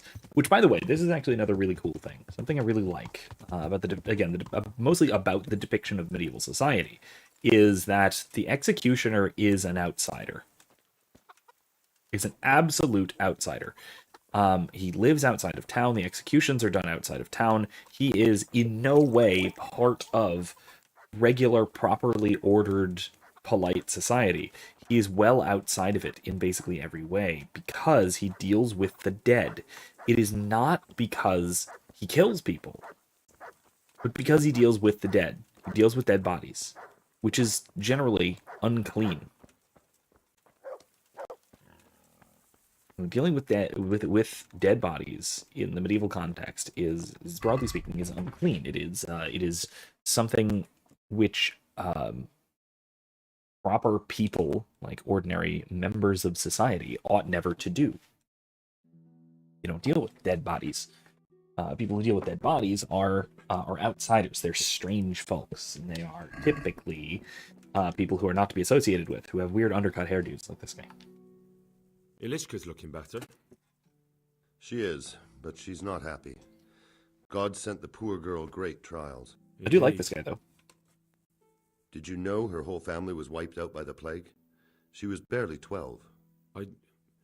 Losing your family isn't easy. Ah, sorry, I wasn't thinking. So, did you find out anything about that kin of hers? I have. I tracked them down. They say they take her in, but I'm not sure she'd do well there. Leave that to her. I just hope she'll be better off than now. Can you help me with training my dog? Certainly. No. Well, I'll think it over. Not level 15.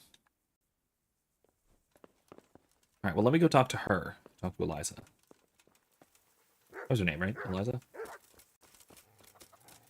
There's a bunch of doggos and chickens. Look at all those chickens.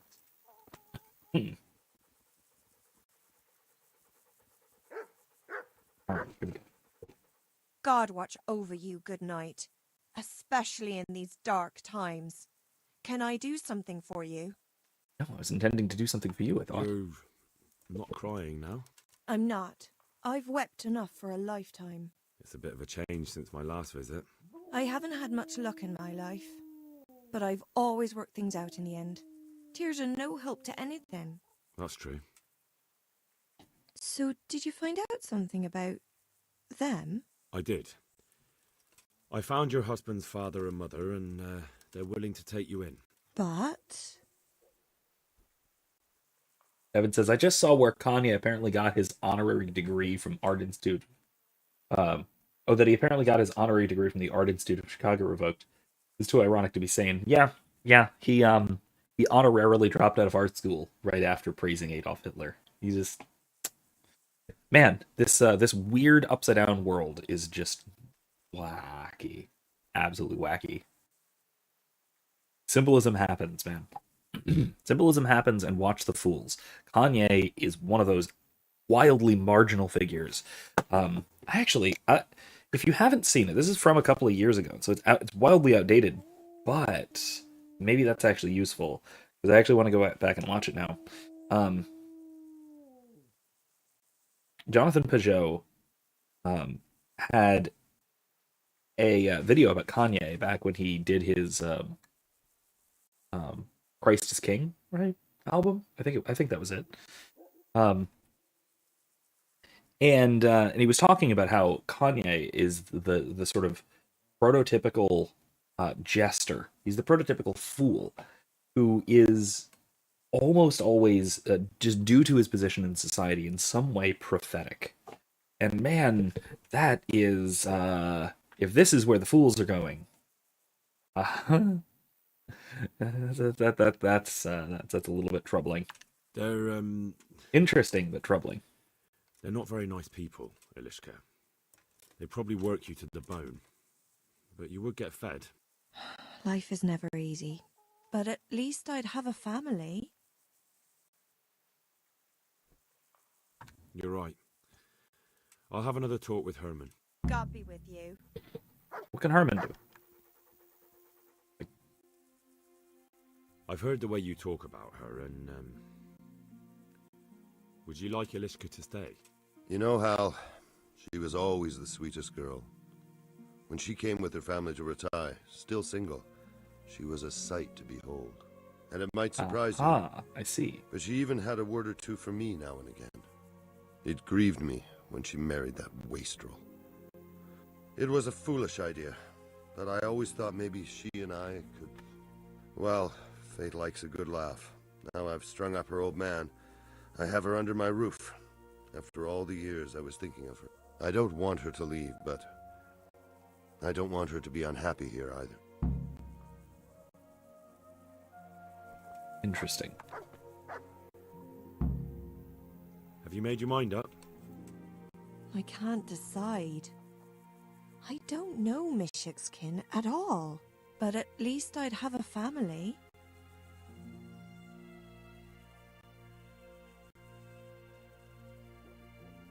Honestly, her proposition, not her propositions, her prospects as a widow of an executed man with a cruel family like that are basically zero. She's gonna live a terrible life. But if she marries Herman, she might actually wind up being happy, and hell, maybe she'll even, maybe she'll even have kids. Maybe she'll have a family. They'll be kind of social outcasts, but maybe still. That that is a much better prospect for her than going off and being a widow with her family who's going to treat her like a slave, her in-laws who are going to treat her like a slave. Herman could give you a family too. He's a decent, upright fellow. I've met none better, and that's the honest truth. But there you go. He's an executioner. And what's the problem? That the other women won't chat with you down at the creek? Did that sort of gossip ever interest you anyway? He's a fine man, isn't he? He's willing to take care of you, and he has the means to do it. And he wants you. He's so sick with love for you, he can't even sleep. But did he really say that? Not in he told me nearly so many words, but okay. He said he always thought you were the sweetest girl in Ratai. That's true. We used to meet now and again and exchange a few words. Well, he always treated me nicely. By all that's holy, you're right. I'll stay here. Take care. Wonderful. Herman? Yes? Can I stay here with you? You mean for good? If you don't want me to. You can! By God, you can! You've made me the happiest man in the world. Aw. All right. Wonderful. Even the executioner gets the girl. Oh, gosh. All right. All right, what else we gotta do? We gotta go to Ledechko. That's where we gotta go.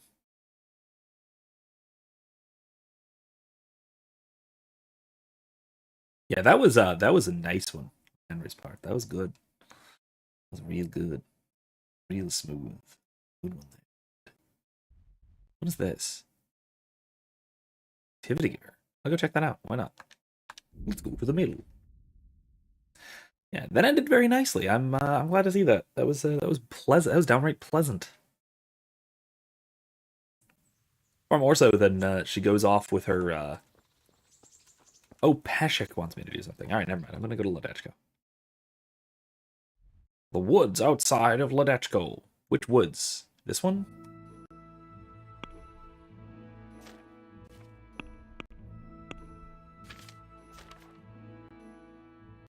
Maybe it's here. I'll go check this one out. That is the woods outside Ledechko. Maybe it's that. Oh, look, Teresa's wearing the dress we got her. Oh, nice. That is very nice. I bet you even sleep in that armor, eh? That looks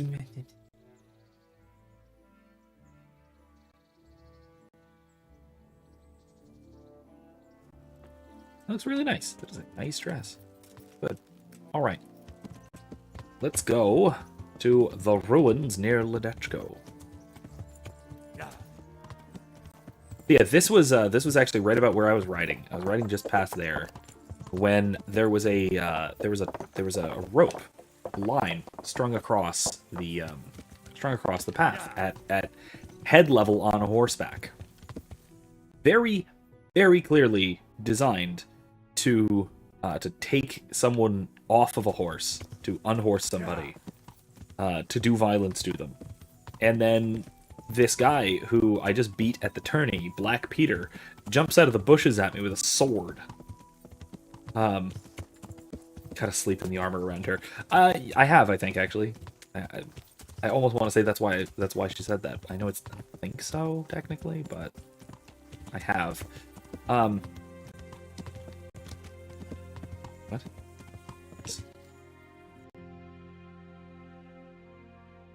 Yeah, I can just turn. Yeah. I feel like this. But yeah, it's this guy, Black Peter, jumps out in his black gambeson over plate mail with his nice sword, all shiny and noble, attacks me with a poisoned blade. And man, I kind of wish I had been recording it, because after the fact, I got hit with a poison, which was, I think, it was this one, Bane poison, which does 110 health damage. After the fight, I was at like 80 or so.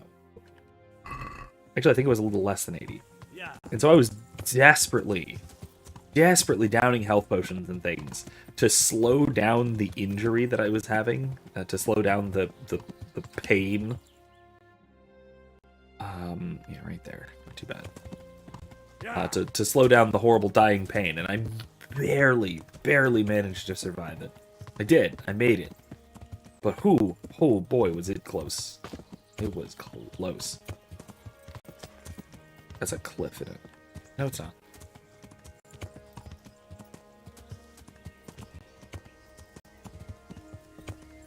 Oh, there they are. Okay, cool.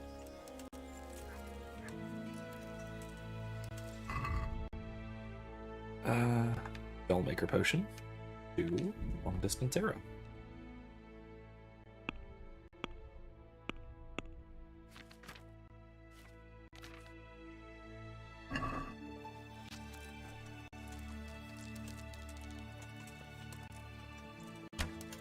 Damn.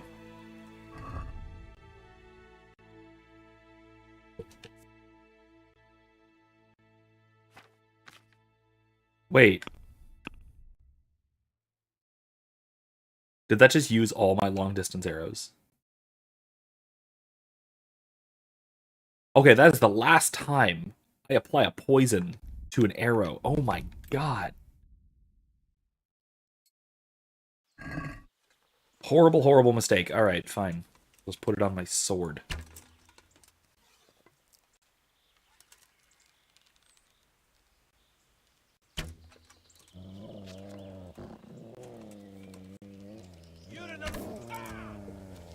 Is that all you...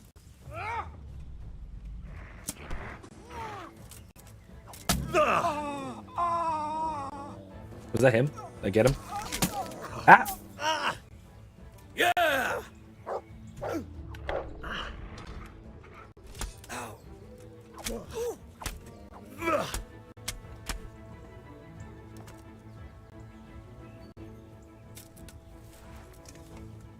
They might have done it. Crunch.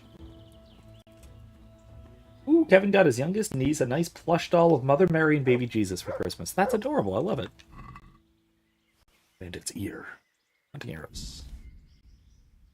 Potion. Arrow. Marigold concoction.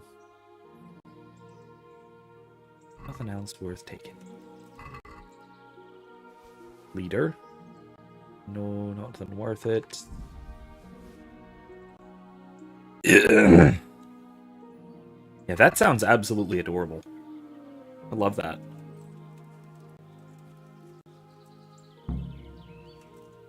This guy? Did I get this guy's stuff? Yeah, I did. Where's the other one? There were 3. I just killed 3 of them. Where's the third one? Did he slide down the hill?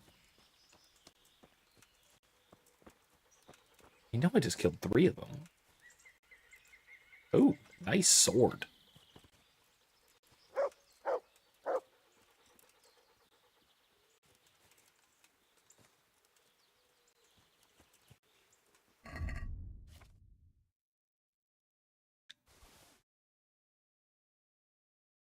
Not that great.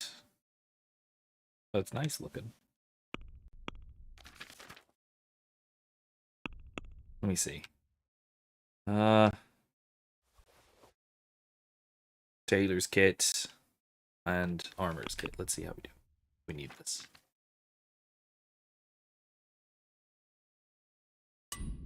Oh geez, I'm gonna need a lot of those. Oh geez. Alright. Let's see if I have any big ones first. Actually, no, I'll use the small ones first.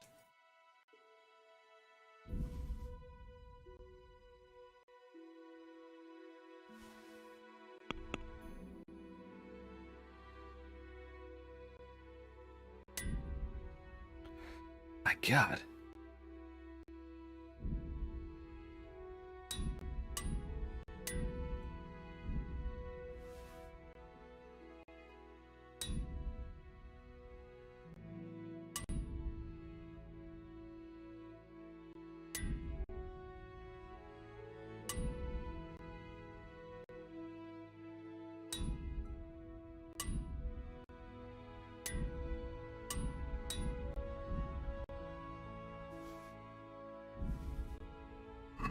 Oof.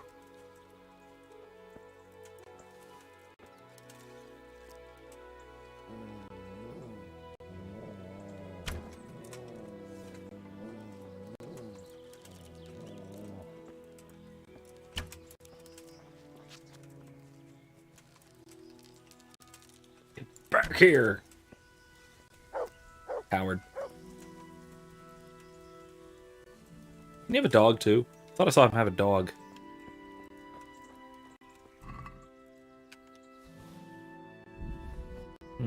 Alright. Fine. Blacksmith's kit, huh? We'll use that, I guess.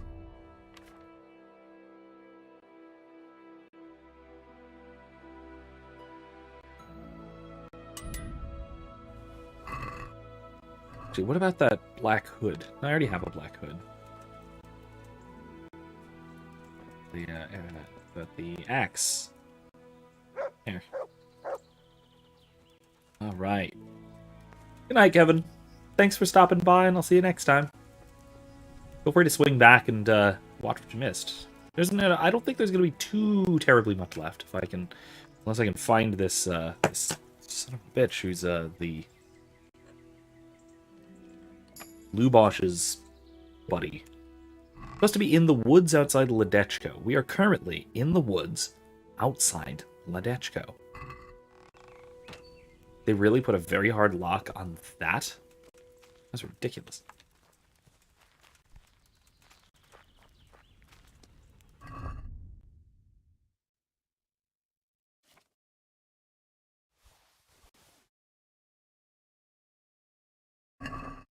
Alright. Could poison the wine, but it won't. We'll take the horse. Stampede horse. That's a good horse. There's nothing I can do about it. Go. Go. Go get somebody. What's going on there?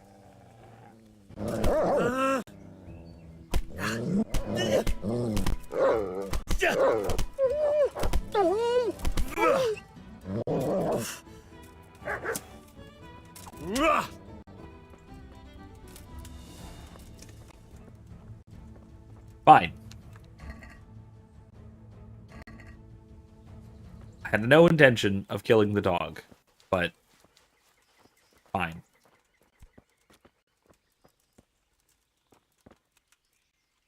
My agaric. I don't actually need this.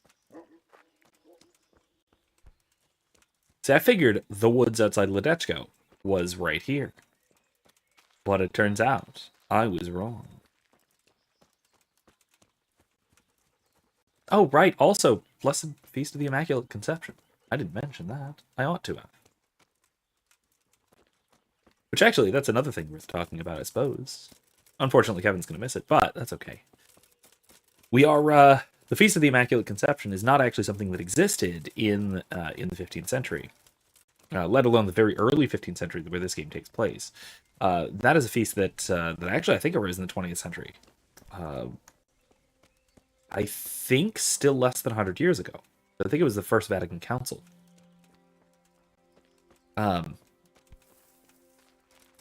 Which actually I think was over, I guess that was slightly over 100 years ago. Whatever. Anyway, it was recent in church historical terms. It was actually quite recent, this feast. And that's partially because the actual doctrine, or the dogma, was not formally defined until also relatively recently. Again, the last century. However, even at the time, in the early 15th century, and even as early as the late 13th century, the very late 13th century, there were significant debates about the Immaculate Conception. And one of my favorite not quite saints, but one who I trust is likely in heaven, despite the church not formally declaring as such,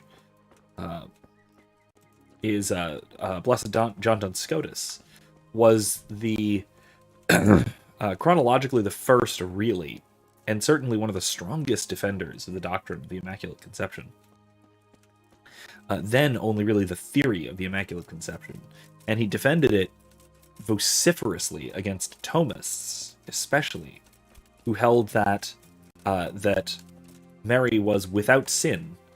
We know that she was without sin, including without original sin, by the time that she conceived Christ, and did not want to go further than that because they thought going beyond that was overly speculative.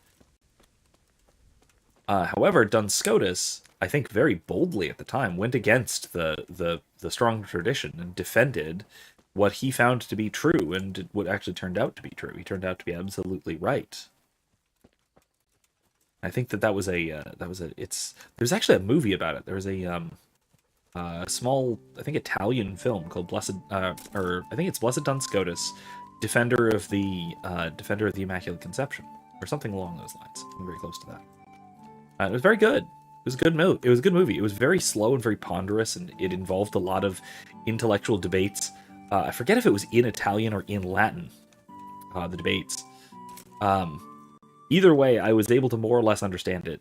Subtitles helped, but weren't all that necessary. So it was either Latin or Italian, both of which I mostly, but not completely, understand when spoken. So yeah, it was very good. It was very, very good. I'd like to see it again sometime. I think I should. Today would have been a great day, but I was out the whole day, so I was teaching. Last day of classes, I was teaching. So, but that was very good, and it was one of those debates which would come to be resolved. One of those theological debates that would come to be resolved hundreds of years later.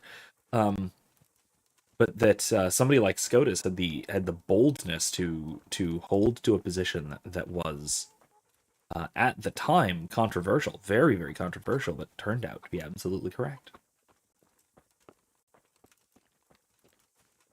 And so first of all, I sincerely hope, and I have good reason to hope, that he is in heaven. I certainly hope so, especially given that I pray to him regularly, ask for his intercession.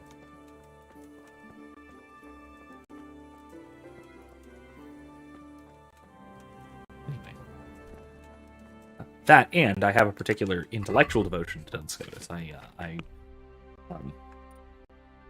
followed Duns Scotus in a great many things, and there were a few things with which he disagrees with Aquinas, where I think he actually gets it right. And Aquinas gets it wrong. Obviously, the Immaculate Conception being one of them, but also things like voluntarism, at least human voluntarism. The idea of the human will being radically free in an incompatibilist way is something that he follows Anselm in a lot of ways, and I'm very much an Anselmian with respect to with respect to free will. And he expands on Anselm in a way that Aquinas departs.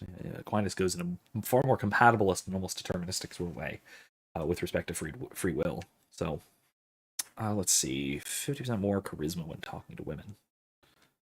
Reduce my stealth by 30. I don't like that.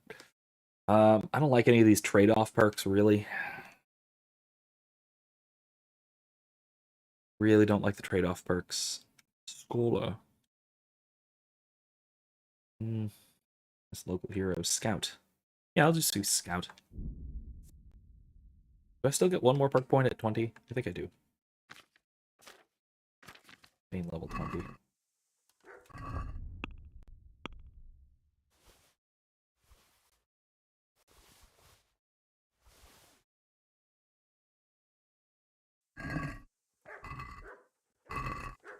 Alright. I can't see a damn thing. This is a very bad way of doing this. Torch will help.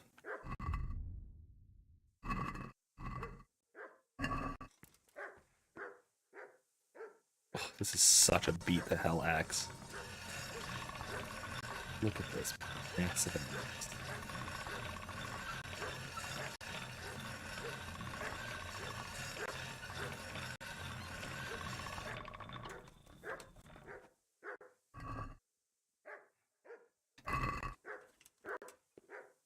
Yeah, Scotus really loved arguments about,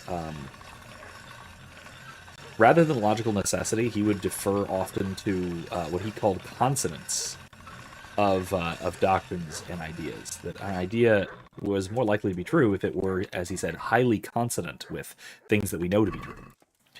And so, specifically, we would say that things like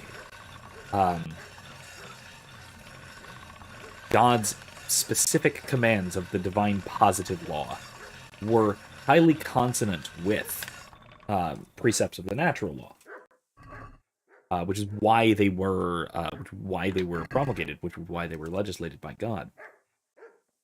That it isn't that the precepts of the divine positive law, that is the ceremonial and both the ceremonial law and the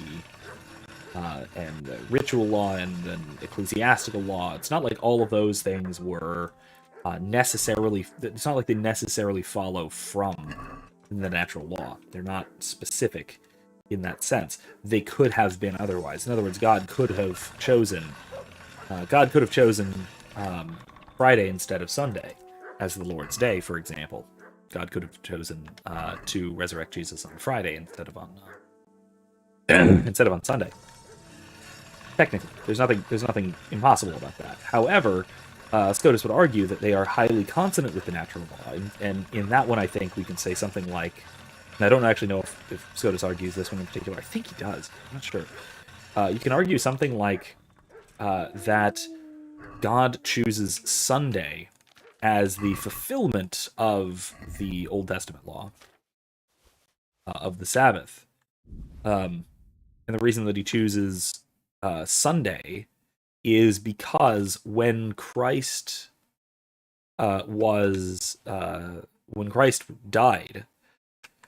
it was fitting for him to die Friday, and so for him to be dead on the Sabbath. I asked for a high price, and he says that's fine, and started counting out the coin there and then. Just like that. Yeah, I think that is, like I said, I think that's the kind of argument that he often makes, and I think that it's a solid argument, even though it's not absolutely certain, obviously, but it is I think a pretty solid style of argument.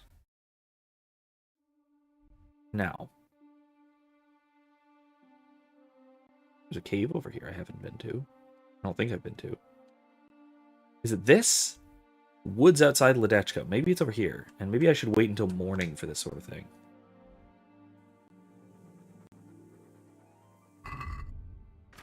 I'm gonna switch to my one-handed sword, so if I get into a tussle I could tussle proper.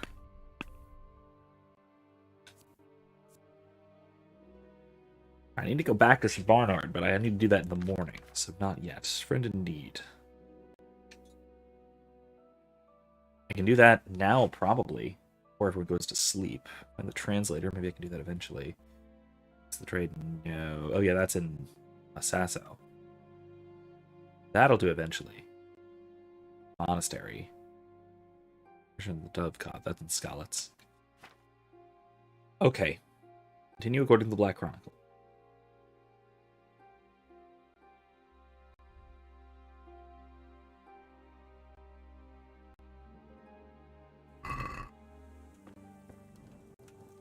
Can I sleep? I don't think I need to.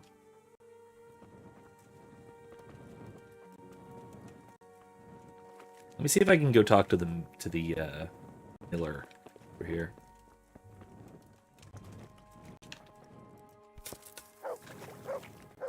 See if there's a job for my good buddies.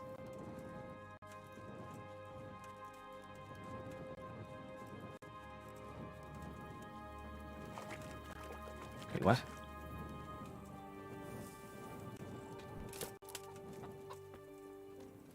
Oh.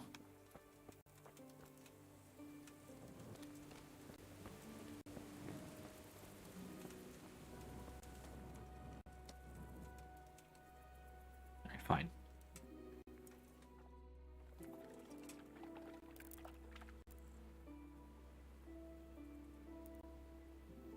Let's sleep.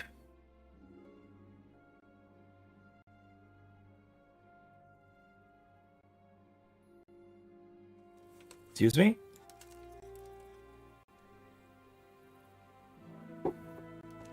Oh, sir. Sir, excuse me. Sir. Miller Oliver. I hope I can be of some humble service to you. Yes, you can. Teresa, the millmaid, sent me. She said you could use some help. Some extra pairs of hands would be useful. What do you have in mind? My friends, two survivors of Skalitz, are looking for work. And why should I take them? They're experienced carpenters. Why not? Carpenters would be helpful. Excellent. There's a lot of work here at the mill, and I'm not as spry as I used to be. Thomas, my foreman, tries his best, but he ain't up to that kind of work. But they aren't idlers and drunks, are they?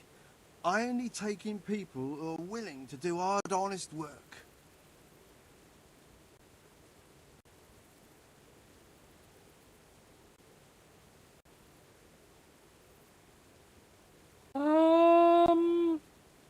Well, I do know that they have always done good work. They have also been drunkards, but they've also done good work, so... I'm from Skalitz, and I know them both personally. They worked in the royal mines, and their master couldn't praise them highly enough. In the Skalitz mines? That's skillful work. I'll be glad to talk to them. Tell them I'll give them a chance. We'll talk about pay and a roof over their heads when they get here. Excellent. I'm looking for a fellow called Riki. Do you know him? Riki? You mean Hinek, the courier's son? Maybe. Yes. Do you know where I might find him?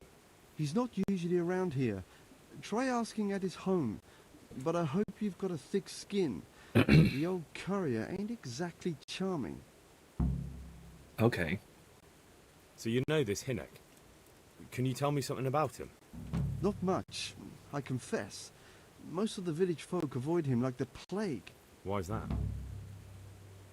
No one with a nose likes spending too much time around tanners, and that Riki keeps bad company. I've never heard a good word said about him. What can you tell me about the old courier? He's as cantankerous as a hog in a thorn bush. He won't talk to anyone. Why do they call Hinek Riki anyway? He's a tanner, isn't he? If you're ever downwind of him, you'll understand. Tanning isn't a trade for the weak of stomach. Yeah, that makes sense. But not every courier gets cursed with a name like that. Well, Hinek's nature is no sweeter than his smell. Courier. I thought he meant courier, C-O-U-R, like man who carries messages, not tans hides. Why didn't you just say tanner? Oh, fine. Why has he got such a bad name? Well, like his old man, he doesn't talk much to anyone, and then he's always skulking off somewhere.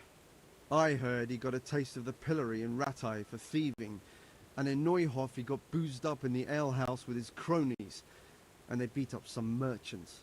So a bit more than high spirits? Just so. We're In all Neuhof. honest folk here, and we've no use for the likes of him. Don't tell me there's not a single person who talks to him. He's been seen around with one of the bathhouse wenches. Adela, I believe she's called. Okay. Great. Farewell. Thank you. All of that has been very, very useful. What am I supposed to do here? Okay, so I'm supposed to track down Riki, and I can talk to the bathhouse wench, or I can talk to the tanner. His father is the tanner. Can I go back to sleep, if you don't mind?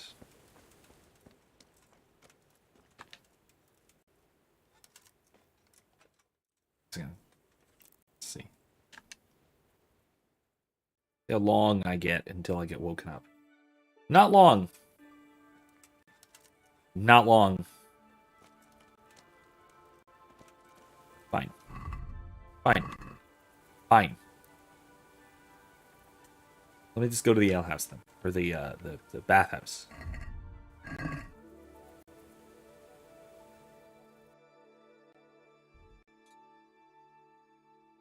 Let's be. Alright, let's go to the bathhouse. See about this wench he cavorts with.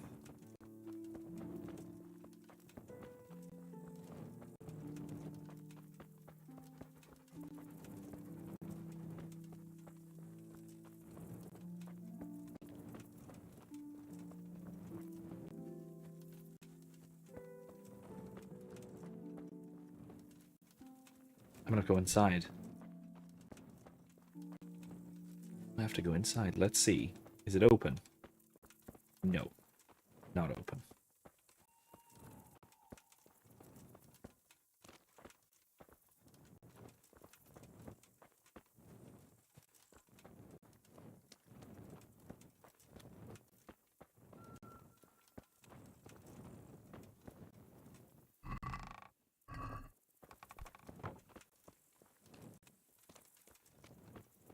Little bath tents. Guess I'll just sit around and wait till morning. Best I can do, huh? Unless, no, there's a woodshed. Okay, no.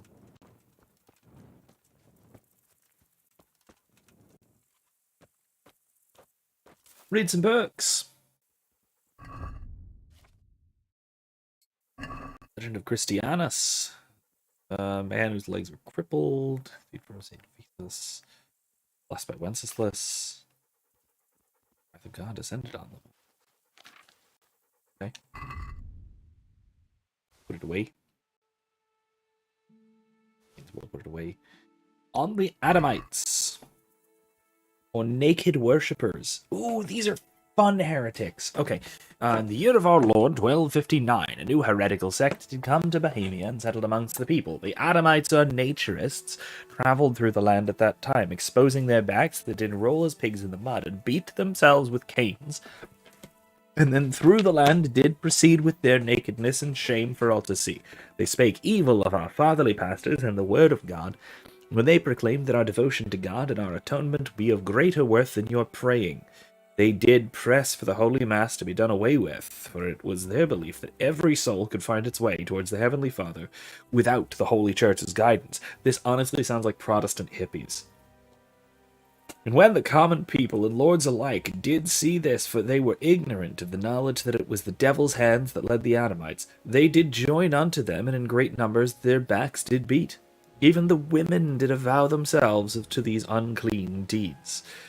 Had they the desire to make their lives right with God, and atonement therein receive, they should have turned to the priests. But lo, the naturists, guided by the devil Lucifer, did endeavour to replace the Holy Pope on his throne. When this news was heard in the holy city of Rome, an army was raised to smite these heretics by sword and by flame. for they were indeed nothing more than heretics. Jesus Christ be praised. Benedict already read. The Cumans. I've read a little bit about the Cumans. Or Polovtsi, the Kipchaks, nomadic people originally from the steppes of the Black Sea, driven ahead of the Mongolian hordes in Hungary. They're Hungarian. Still barbaric to this day. They kill a dog to seal agreements. Shaved head, thick plate hanging from the temple, pointy mustaches, eyes and faces slanted like Mongols and Tartars. Okay. Curved sword, the scimitar. Light armor to move rapidly on horseback, plunder towns and villages in Bohemia. Czech campaign in Lombardy. Warriors campaign, got it. You cancelled by Smil Flashka of Pardibus.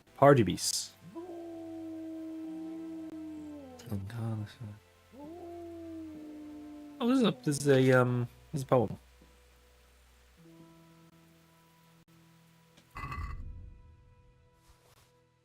Fraser maps. Good morning. Eventually, I'm going to have to sleep. This is 3 days without sleeping. I mean, that's not true. I got 2 hours of sleep this night.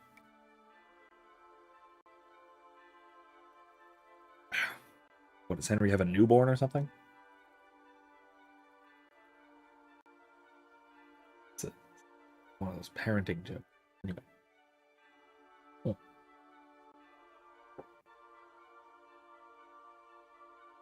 Yeah, the matcha's pretty good. It needs to dissolve better. I think that's my fault for not mixing it in properly with the hot water initially. That was probably on me. Let's switch back to our Longinus sword. Still too early? Yeah. Let's wait right outside the door, obviously. Now on to my great pumpkin ale. Good. That might be my favorite of these. One of the coffee ones is pretty good. But that one's really good. It's Imperial Ale. Ah.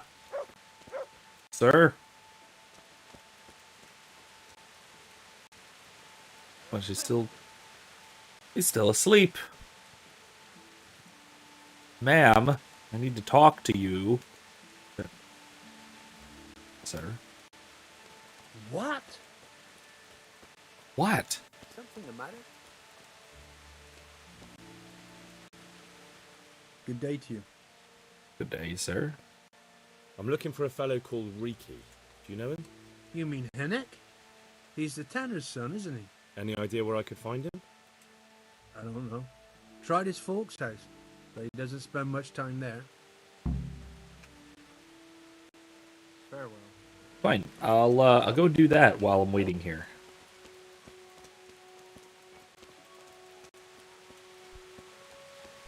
Then I'll come back here. The tanner is back across the river.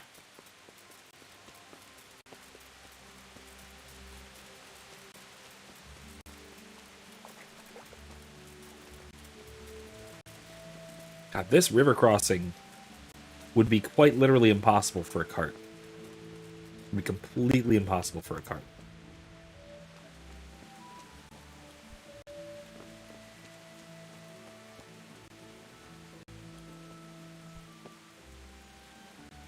Hey, you here?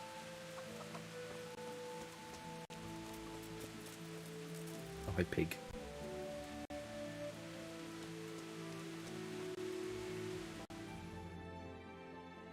Wait another hour.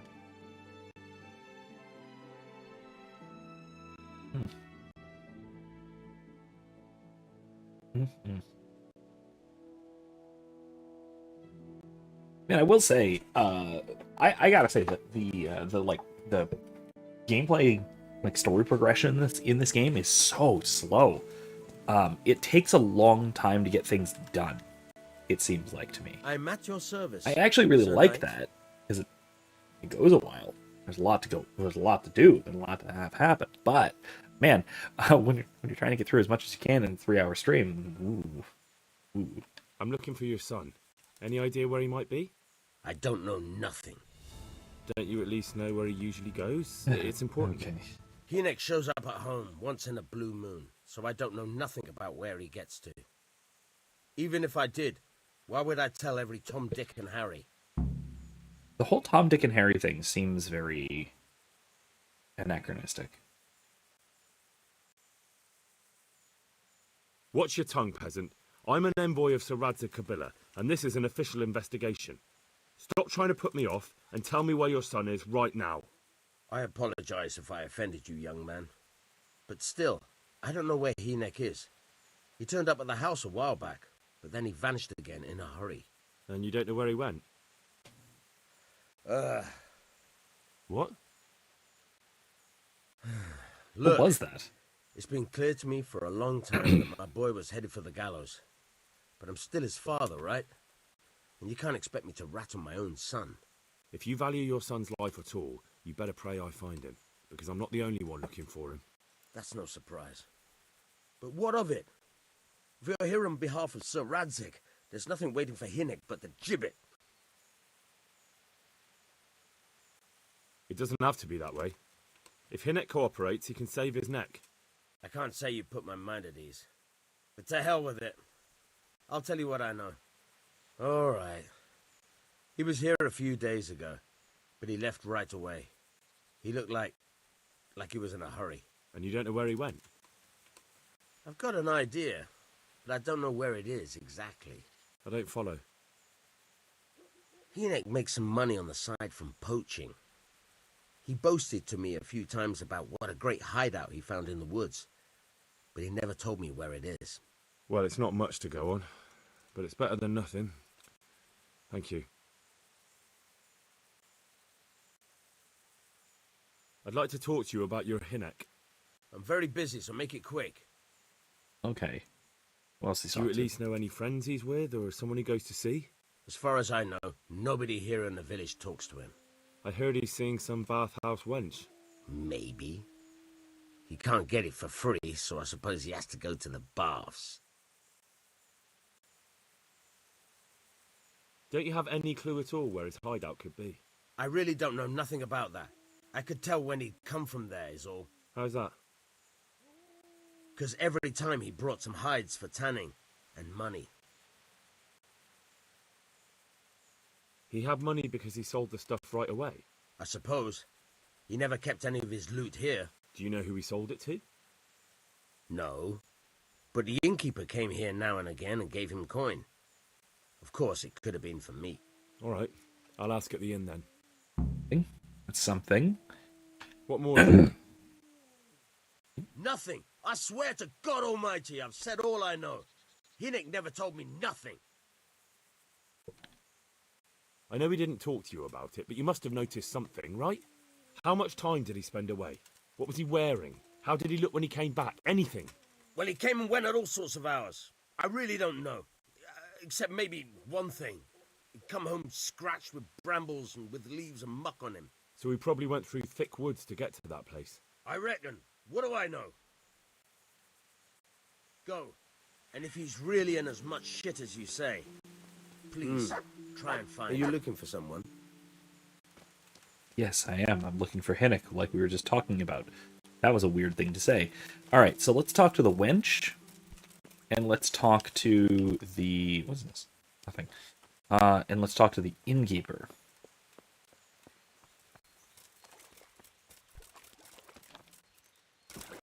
Let's not do the shooting. So he can train me in archery? My skill. So I was 7. I'm at your service, Sir Knight. Nothing for Riki. Okay. And he doesn't do training, I guess. Darn. Disappointing. Okay, so the bathhouse wench and then the innkeeper.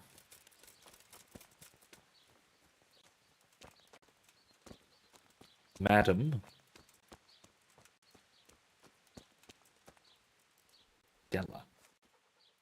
God save. How may I help you? Good night. I heard you've been seeing Hinek, the tanner's son. So what? Come to preach at me, have you? That I'm a loose woman, a sinner, that I seduce decent men? I mean, yes, but... I just wanted to ask you a few questions. It's not my business how you live your life. I'm glad to hear it. Some folk don't care for the way I make a living. I can imagine. So, what about you then? You look a bit careworn. A bath with a bit of company might do you good. That's not what I'm here for. Shame. So, what do you want to know? Ma'am. Stop it. Anyway. Where can I find Hinek? I haven't seen him in the village for a few days. He must have run off to the woods again. Does he do that often?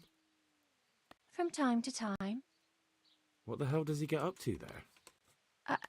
I don't know.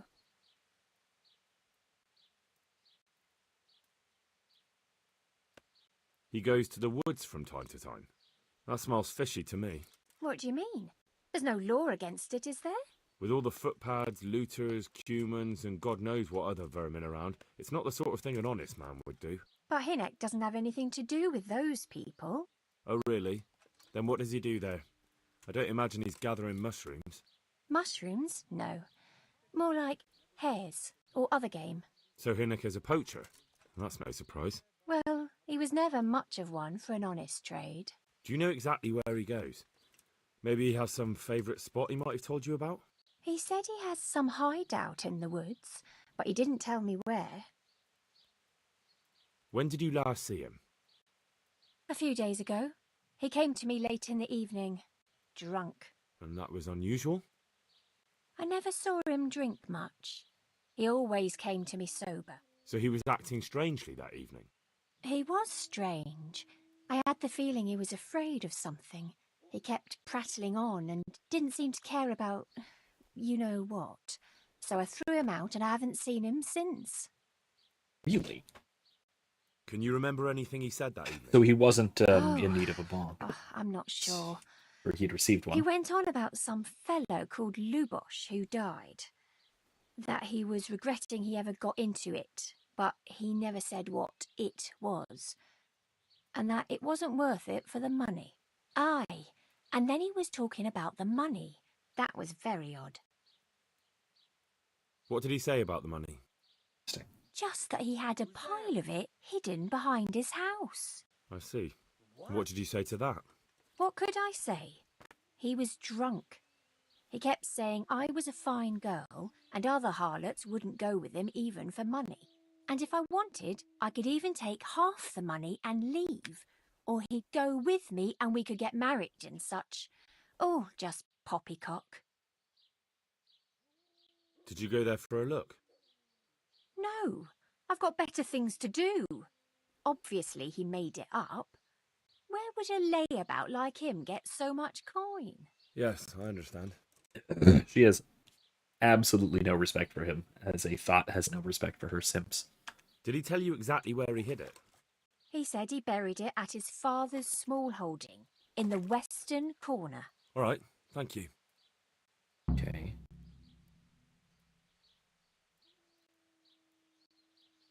Is it true? What? Other whores wouldn't go with him even for money. The other bathhouse girls are honest, so I don't know.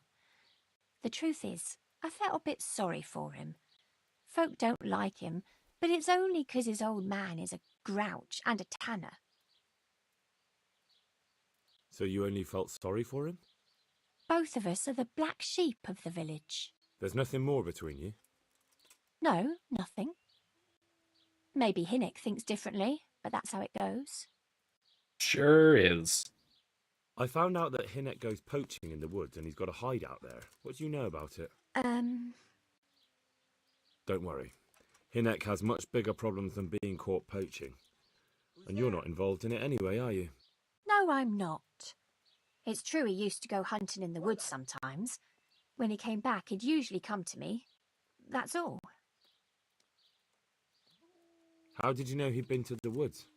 He always talked about what he caught, and he never came to me at other times. Probably didn't have the money for it. Okay. Do you know who he sold it to? He never told me straight up. But who could he sell it to? The innkeeper, I reckon. It makes sense. For sure. Do you know what route he took? At least the general direction. Anything that could help me find his hideout. I think he usually went through the woodcutter's camp, because he always brought me freshly chopped firewood, and he had wood chips on his boots. Woodcutter's camp. So at least I know where to start. That's progress. It's something. Back. Take care. Nothing. Alright, well, let's go see if we can find his stash. Oh no, let's talk to the innkeeper first, since we're on this side of the river. Where's the innkeeper?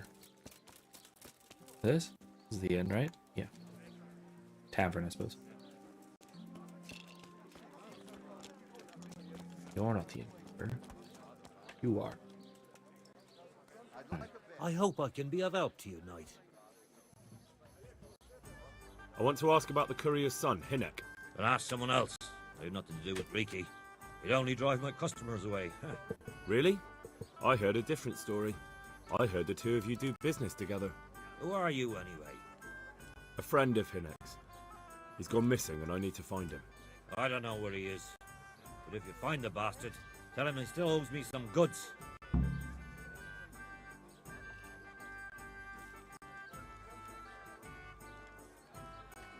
I love this tune, by the way. I have no idea what this is, or if this is original to the game, or what, but I absolutely love it. Alright, let's try and intimidate him, I guess. I don't give a damn what deals you've been doing together. I won't tell anyone. I just need to know where Riki is. It's urgent. What have our deals got to do with where he disappeared to? More than you think. It's likely Riki is hiding out at his poaching lair. And believe me, it wasn't hard to find out who was buying game from him, and it's even easier to go to the castle and tell them. Poaching's a crime, after all. All right. But give me your word of honor you won't tell anyone about our deal. You have my word. Fine. So, what do you want to know? How much game did he bring you? Not much, a few pieces. There's no great demand here. Sometimes the gentry is something, otherwise it ends up in sausages. Sausages are fine, though. Nothing wrong with sausages. I'm gonna have a sausage when we're done here. Have a nice smoked sausage. By the way, we smoked a brisket yesterday, and it was just delightful, as well as some sausages. I hear Hinek has a hideout in the woods he uses for hunting game. Do you know where it is? Not exactly. That is... I don't know where it is at all. But I happen to know it's a dark place. A cave or an old mine shaft. How do you know that? Whenever Riki was going poaching, he always came to me first for candles and lamp oil. He brought the game skinned and gutted, so we had to have a light for that. And do you know of any mine shafts nearby? There's a few of them around. There's one on the opposite bank, a short way off the path leading from the forge to the west. Then there's a mine gallery to the east of the village, up in the woods above the cliffs. And I heard there's one shaft on the headland close to the water. Thank you. Ooh. You're welcome. Watch you don't break your neck, though. It's rough ground, and you could easily fall down a shaft. God be with you. Left bank. Oh my god. Mine shaft on the left bank. Dash. Cave in the hills. He went by the woodcutter's camp, so it means he was over that way. After the promontory. It's gotta be this one, right? It's gotta be over here.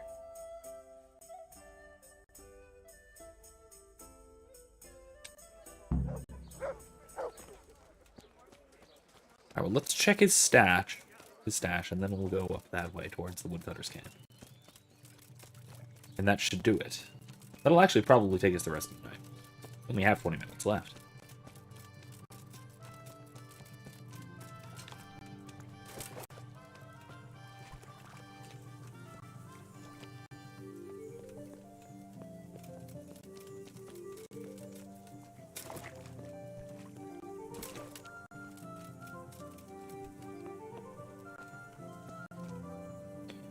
Alright, so the west.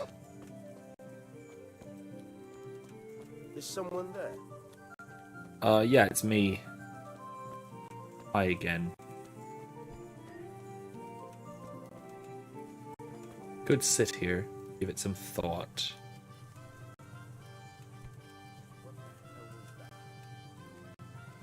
Here, maybe?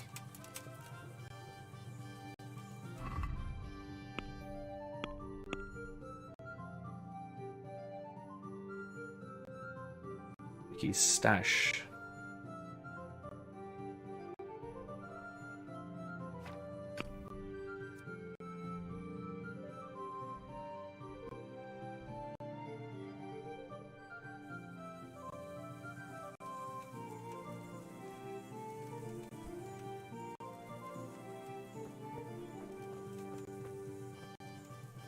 Can I do anything to help? Oh, comfrey, that's not a stash. Eh? Chamomile.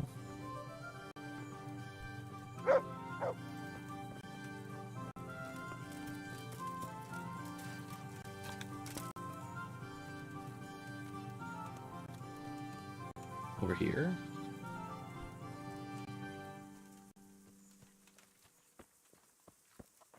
Here.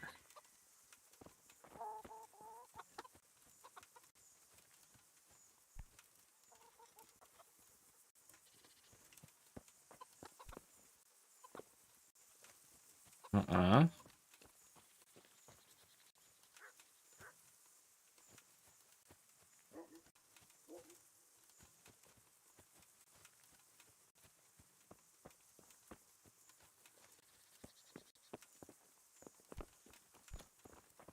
Is someone there?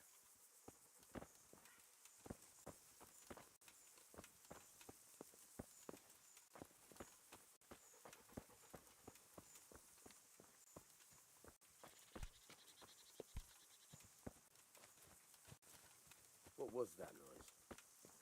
It was very obviously me, sir. I'm really sorry to be nosing around your property, but I need to find this. I need to find the stash that your son has. He said to the west of something. West of his father's What something. the hell was that? It was me. Chill. Something you're looking for here? Yes, but I'm not going to ask you yet. Unless I give up. I might give up. Wait, is it? Oh, it's this. It's this.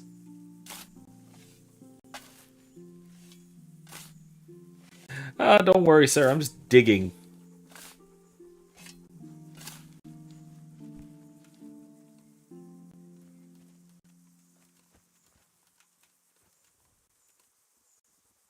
You can see me.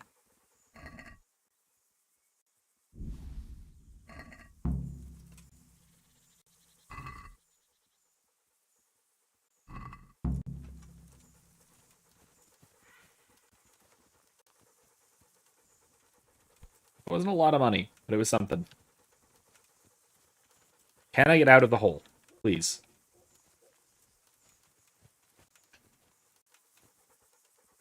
There we go. Thank you, Mutt. You have helped me. Okay, now. Now, that's taken care of. Track down Riki.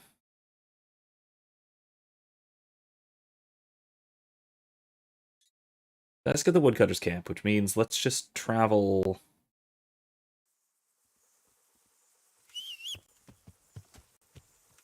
to the inn real quick, like. That'll get us there quicker than walking. There we go. Not much quicker, but quicker. Is there a speed up for this? No. Let's check it out.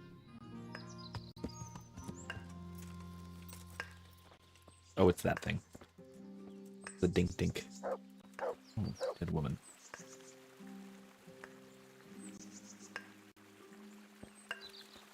That.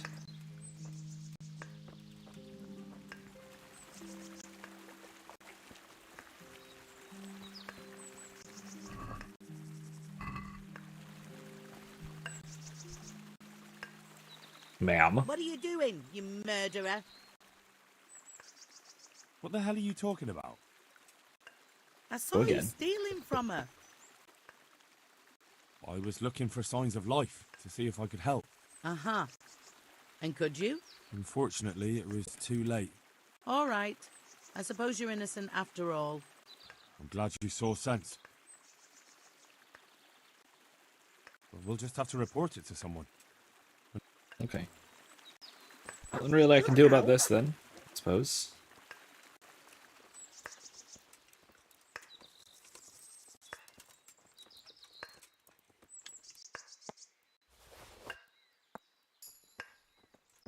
Got your money. Moving on. But I'm assuming you stole from this nice dead woman.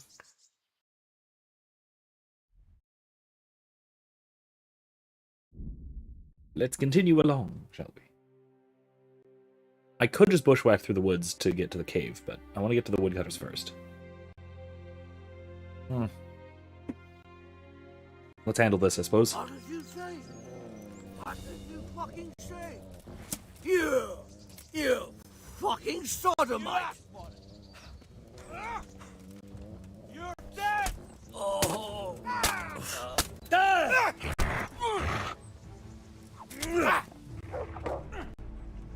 Go par terre!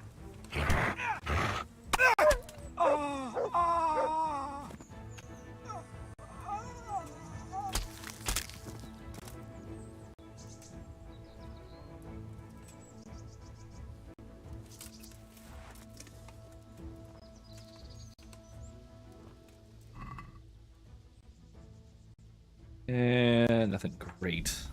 Or preserver. Nice. An unknown potion. Is there a way? I need to find out if there's a way of figuring out what the unknown potions are at all. That's just... Find wine. Another preserver. Spirits, honestly. Yeah, I can actually just go...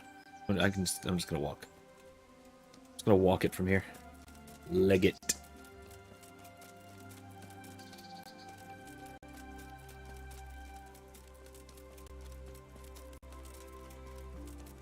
In fact, closer to the mine shaft at this point, so maybe I can just go there first instead. Oh gosh, excuse me. It is a crazy coincidence that I was jumped by bandits right near where I think his hideout might be. I wonder if perhaps one or more of those bandits was in league with our Riki, our dear criminal Riki. Mine shaft, huh? Where?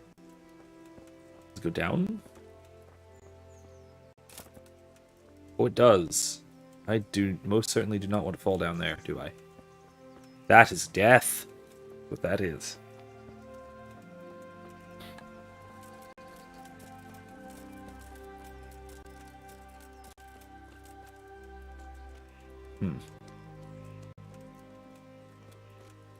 He's got a tanning rack here. Several tanning racks, in fact.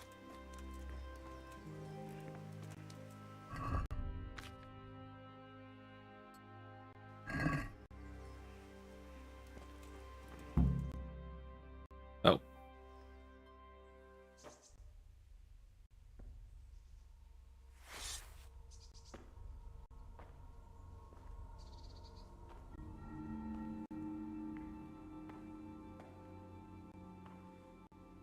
Jesus Christ, what am I to do? Not that I can expect any useful advice from you.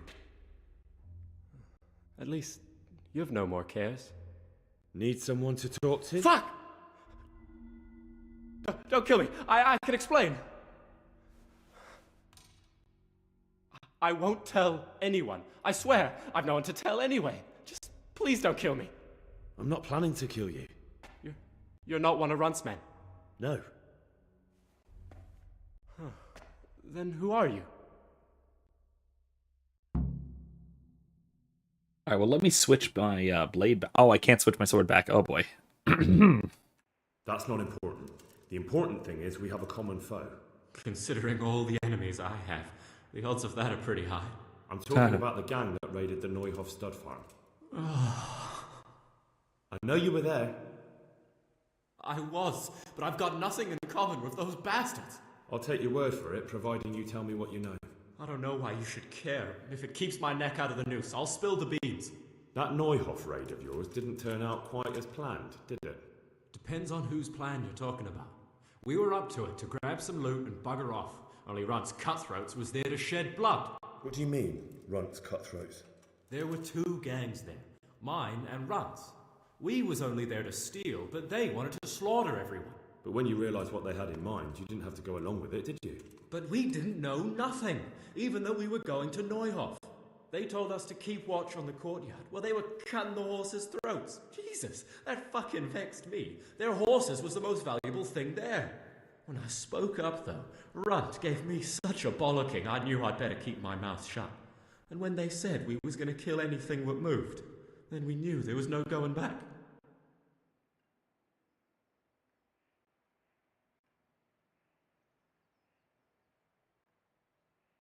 That gang of yours, what can you tell me about them?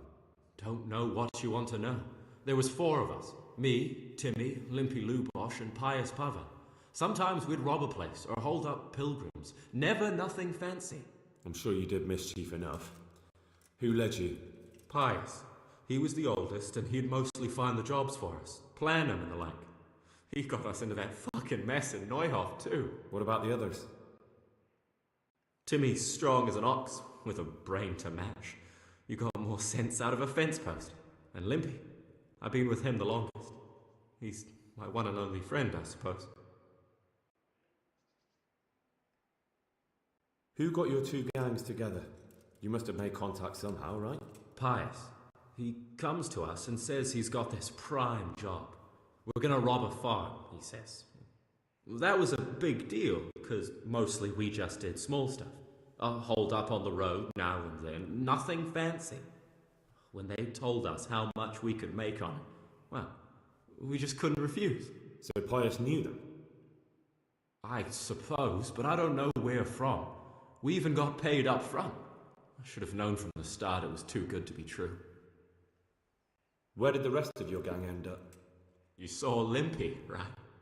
Yes, but he's no use to me now. Tell me where I can find Pius or Timmy. I don't know nothing about Pius. He vanished in the woods, and I haven't seen him since. Timmy, I reckon, went back to the mill where he works. Which mill? The windmill a bit north of Neuhoff.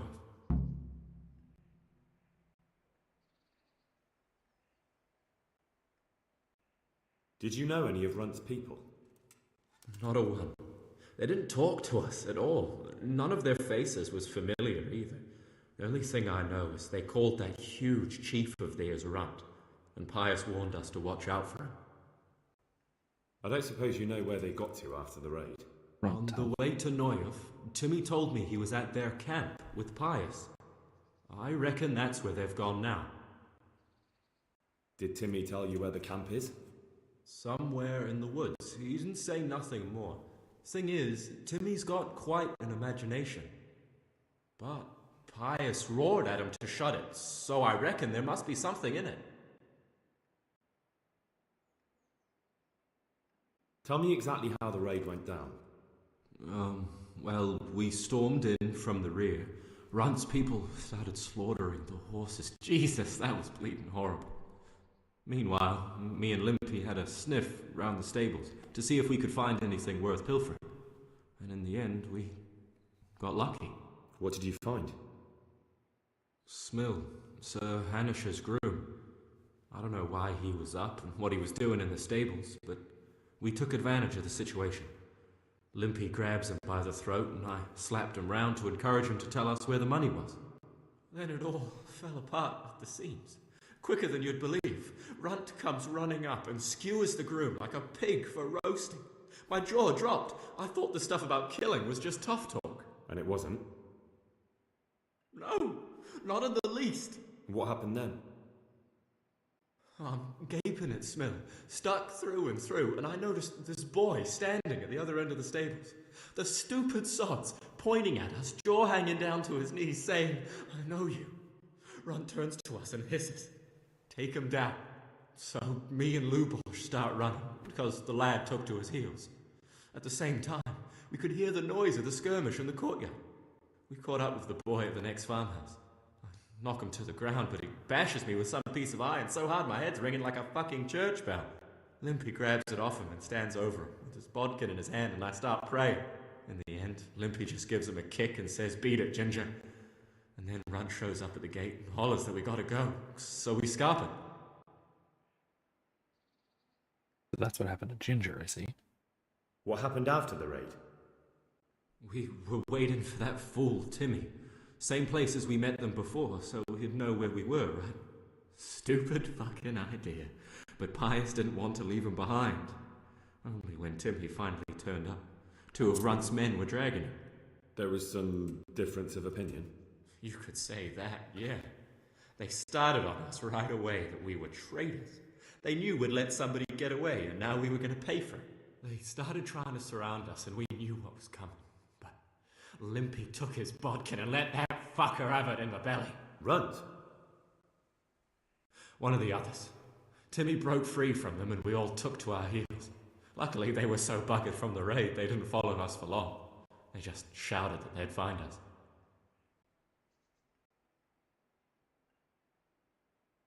That's all I need to know. So now what do I do with you? Well? Hey, over here! It's up the hill. Shh. Chief, we found the cave. Shut up, you'll hear. Oh, shit. Runt's people. We've got to get out of here. They're too close. We'll never outrun them. Fuck! At least they don't know I'm here. The 2 of us can take them by surprise. No fucking way. I'm gone. Look here. If you run, they'll catch up with you and kill you. And me too. Together, we stand a better chance. Well, not you two, but... Jesus Christ. All right. I suppose you're right. Yeah, Mr. Full Plate Armor against these losers. Jesus. Hold on. Let's switch our blade for a second. Hey, who's there? Well now, look what's come crawling out from under some rock.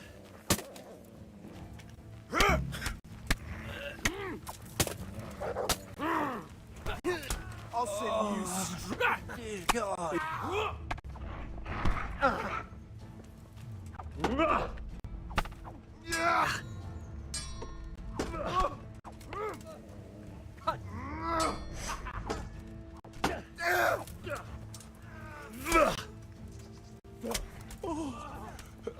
Dear God, you're dead. Down he goes. Yo! You should have fucked off when you had the chance.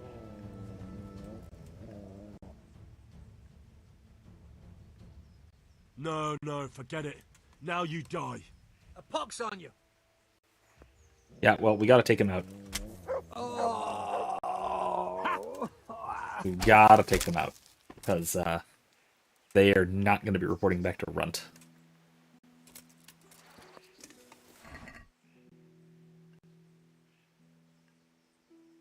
Roshan, hair meat, honey. Bad lockpick, wife. Counters, nah. Often trunk. Nothing good. Ooh, trust a companion, sure. I could. Roshan. They're poaching too, I see. Gloves. Nice. Why are leather gloves so expensive? I don't quite fully understand that. I guess it's because they take careful and fine craftsmanship, maybe? Maybe that's it. Maybe that's it. I don't know. Arrows, Groshan, more gloves.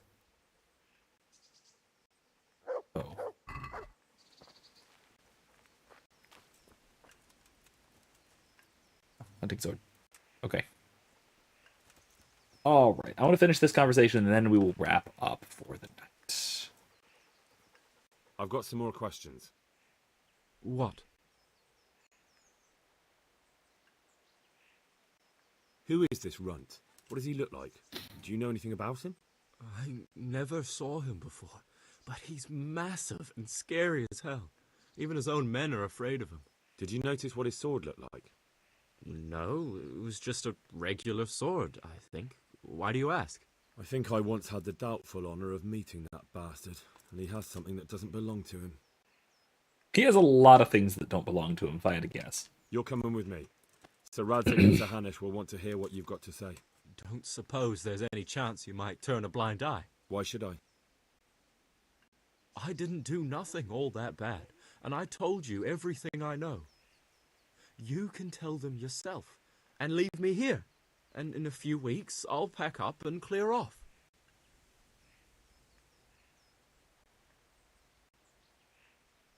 Alright, sure. Go away. Might be best if you disappeared. You're no use to me anymore anyway. Thank you. Thank you so much. I'll remember this till the day I die. Best just try living honestly. I'll do my best. I promise. Try. Just try. Alright. Look. What's that? Get it. Get him! Dog hunting is best hunting. Alright.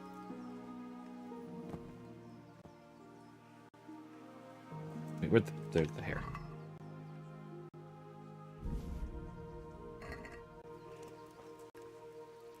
Yeah, I have that side quest, don't I? Look what I've got for you. You'll love this. Okay, Pupper. Have some hair. There's some place to cook it right here. No, there's not. Okay. Okay then.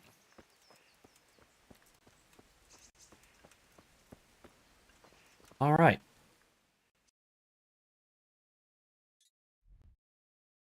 All right then.